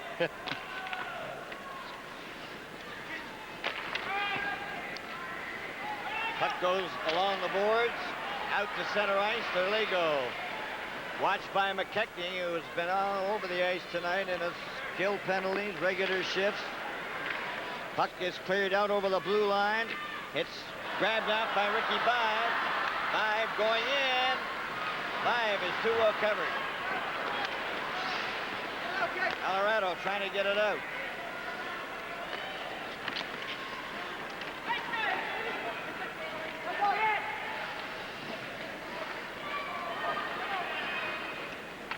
Here at Maple Leaf Gardens, we welcome our national viewers, those who've been watching the Montreal Canadiens' victory over New York. Here it's 5-3. The Colorado Rockies over the Toronto Maple Leafs with 2:49 to play, and there's a goal, and they move one goal closer. That makes makes it 5-4 with 2:48 remaining. Billy Derlego. Here he comes in. Nice backhand, Canada boy. Looked like Guy Lafleur on that one. Heck of a shot. Smitty never had a chance on that one. Not. Toronto goal scored by number 19, Bill Derlego. Number 16, Bill Derlego has just scored for Toronto as we welcome our viewers who've been watching the Edmonton-Washington game. Derlego connects for the Leafs from the corner right into the slot. Derlego slams it past Al Smith, and it's 5-4 with 2:48 to play. All right, Nose Polo's got to go out all now. You can't hold back. You can't hold back. Here it is again. Don Cherry's with us in the booth tonight. Derlego's shot inside the post. Al Smith looks around in dismay. Should have been covered. Should have been covered. So it's 5-4 now. Colorado leading. 2:48 remaining. That goal coming at 17-12. The puck is shot in. It's back to that Colorado net. At least try to move every man up. It's out. And coming down. Malinowski going in right. Oh, he fanned on his shot. They get it out in front of the net again. It's clear, but not a Ramage's shot. And that one went over to the far side, and Paymon sends Sittler down a one-on-one. Sittler stops, took his shot, and he fired it wide. It's in for Stuart Gavin. He's jammed against the board. And they hold it for face-off in Colorado territory. Makes you wonder why they can't take off like that all the time. Eh? They get a goal, put some life in them, and now they're going. It's strange. It's always strange to me why a team can't play like that at least half the time. They got to wait till the last 2 minutes. Well, we have a timeout, Don, and what do you think of this rule? Well, I think it's good. I wish I remember one time. I wish I'd done it in the playoffs in the 7th game. I never thought of it, but you get your get your strategy going, find out what's going on. I think it's good. I sort of ridiculed it when it first came out, but I think it's good. Looks like a football huddle over there, doesn't it? It certainly does, and there's the time remaining to play in the game, 2 minutes and 12 seconds. Well, what you're doing is, Billy's what he's telling them now, look, get that puck out. Don't hang on to it. Hang on to it. Don't throw it up the middle blind. I'm sure Joe's telling them, somebody get in front of that net, and you have to get the draw. Have to get the draw. He's also telling Sura, keep your eye on me all the time. Come out a little bit. And he's got a fast skater. You got to have a fast skater from the bench to get in there. You can't have a slow guy. But Joe, he's done this a million times. He's got it all set. The key here is win the draw. There's the out-of-town final score. Montreal defeating the New York Rangers 7-4. Washington and Edmonton a 2-2 tie. That's final. Vancouver and Hartford 4-4. And from the face-off, the puck is into the corner. Shot down to center ice. Here's a break for Valaket. Valaket shoots. Hero made the save. Colorado keep it in, but it's deflected over here on the wing to Pat Hickey. Hickey to Derlego. Derlego too well covered by Ramage and knocked down. And play is called. Ricky by.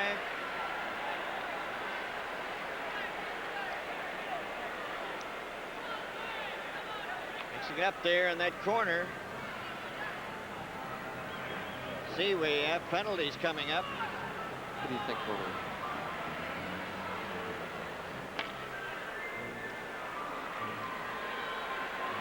Well, here we see what's happening. Down goes Derlego. Oh, they thought only had one. Interference. The other guy for slashing, probably. Number 19, Bill Derlego, 2 minutes for slashing. Time 18-12. For Colorado, Rob Randy, roughing. For Toronto, Bill Derlego, slashing. Time 18-12. So that means we have 1 minute and 48 seconds remaining in the game. Colorado 5 and Toronto 4. Well, if it helps anybody, I think it helps the Leafs because it opens it up a little. And they can put on 4 pretty good guys right here. And we'll keep an eye at the Leaf net to see what Sarah does. On instructions from Joe Crozier. McKechnie won the draw, gets the puck down the ice. Going back for it is Robert Picard. He gives it to Wolf Paymon. Paymon to Sittler, 1:37 left. He couldn't control it. McKechnie's check. Now it's Boya Salmon. Up for Sittler. He shoots the puck in. Zera heading for the bench as they try to get a face-off. Paymon gets the puck loose. Paymon back to Salmon. Salmon takes the shot. That's wide. Maloney trying to get it out in front. Lanny McDonald can't get it out. Salmon stopped him. The puck goes to Lanny McDonald. He shoots it down the ice. Oh, the miss. He's bringing the puck up. A long shot. Here's Dan Maloney with it. Gets it into the corner. We have banging it again. 5-4 is the score in favor of Colorado. The Leafs putting on pressure. They have the extra man because the goalkeeper's out. Salming tried to keep it in. McKechnie goes after it. And there's 31 seconds left. Of Paymon coming up. And he passed it, gave it away to Beliket. Beliket, then a shot by Pierce. Oh, and Salming saved the goal on that. Long pass up, but the play was called. 16 seconds. I would like to know why that wasn't icing, why he didn't call that icing. John, this is a tremendous play. He was better than both the goaltenders. That's the way Salmi should play all the time. That's right. Full out all the time.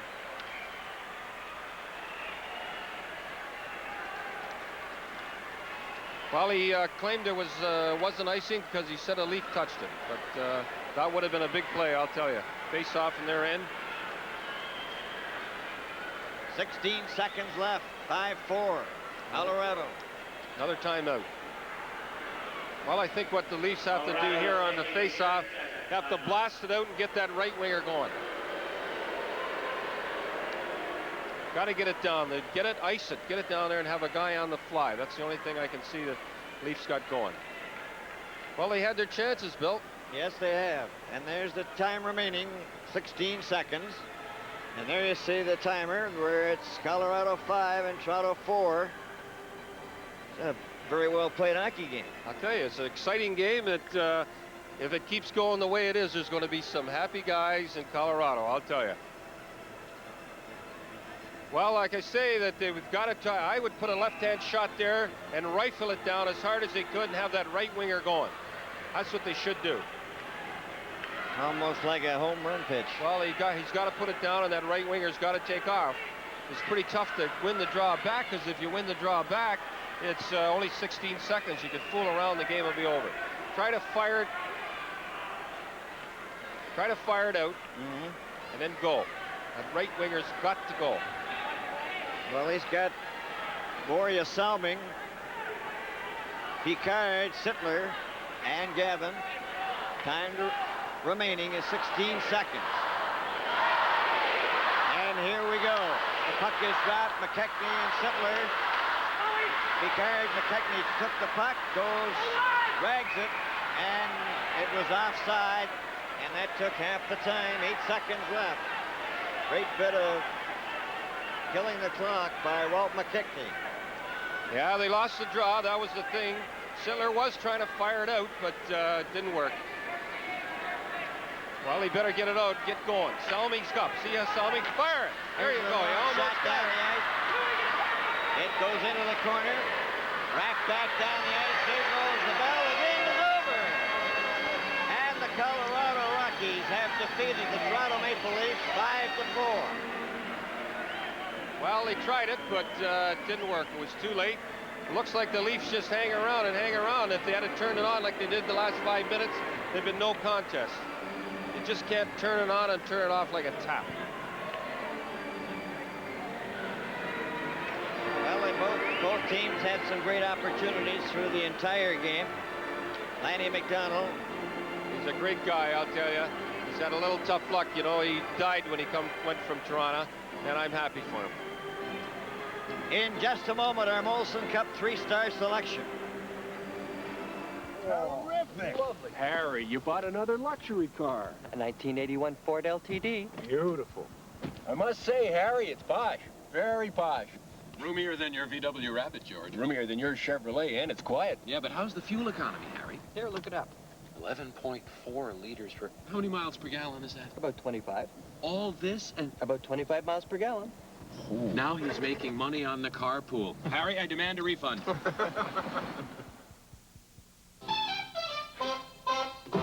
Hey, did you ever think of using a stick? Like this? Like this. An antiperspirant stick. Menon Speed Stick Plus. Speed Stick Plus? I'd use a stick with antiperspirant. Is that smooth? All-day protection against odor and wetness. That Menon Speed Stick shape sure makes it easy. I'll use it. Menon Speed Stick Plus Antiperspirant. From the makers of Speed Stick, Canada's #1 stick deodorant. This is the General Electric Pot Scrubber 2. The Drakes own one. Their neighbors don't. Lasagna, darlings. Simply marvelous. It has the unique multi-orbit spray arm that puts the water where you need it most. Mine couldn't get it clean. And a very clean conscience about saving you energy. Arriba! The chili, it was hot on the pot. It is dirty. The General Electric Pot Scrubber 2. Either you have one or you don't. Ladies and gentlemen, here are tonight's Molson Cup 3 stars as selected by Hockey Night in Canada. The first star, Walt McKechnie. The second star, Bill Derlego. And the third star, Merlin Malinowski. We'll return to Hockey Night in Canada in just a moment. On behalf of Molson, we now present tonight's distinct hockey. Look, 'tis a lucky shamrock, like the one you see in my manly Irish Spring soap. It has the fine, fresh fragrance of a spring day in Ireland, and the unique double deodorant system in these green and white stripes. 2 deodorants to help keep a man feeling clean and fresh. Manly, yes. But I like him too. You can't beat the luck of the Irish. Irish Spring soap and deodorant help keep you feeling clean and fresh a long, long time. Hey, think you can handle Mattel Electronics Hockey 2 dealer, Dan? Hockey 2? It's all pro hockey with an advanced thinking computer. At the face-off, you control the puck. Oh, the defense steals it. That's new. You pick it up and shoot. Oh, it goes behind the net. That's new. A race for the puck. Oh, no, a penalty for charging. That's new, too. Who's in there? All pro hockey 2 from Mattel Electronics. Hey, who's in there? We could make a deal. When the law firm of Hannigan, Brannigan, Milligan, and Malone decided to part company, everything proceeded politely. Excuse me, Mr. Brannigan. Oh, certainly, Mr. Hannigan. Until it came to the question of who should have the Xerox copy. And where would you be going with that, sir? Chapter 3, subparagraph 4. So they did the only thing they could do. They saw their lawyers. After all, having a Xerox copier is one thing. Parting with it is quite another. I love pecan caramel too. I love chocolate, oh yes I do. That's why I love turtles. Turtles, turtles, rah, rah, rah. Turtles, turtles, ha, ha, ha. Scrumptious pecans smothered in creamy caramel, drenched in deep, delicious chocolate. I love turtles. Get yours today.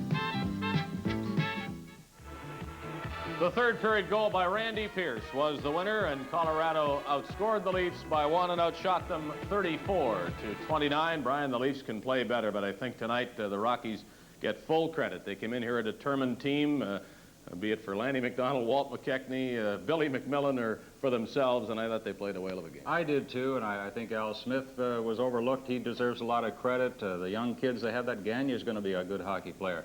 As for the Leafs, I don't know what the problem is. Defensively, perhaps, Don Cherry said they lack confidence back there. I think that may be true tonight.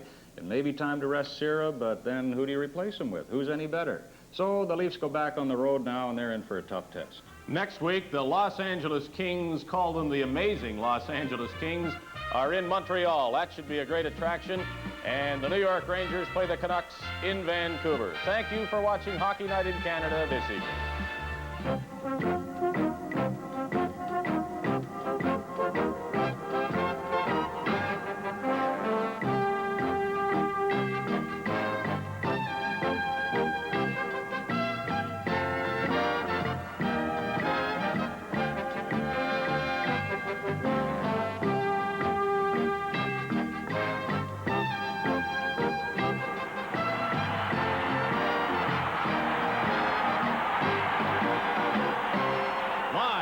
CBC, Hockey Night in Canada, brought to you by Molson, Canada's name in beer since 1786, brewers of Molson Export Ale.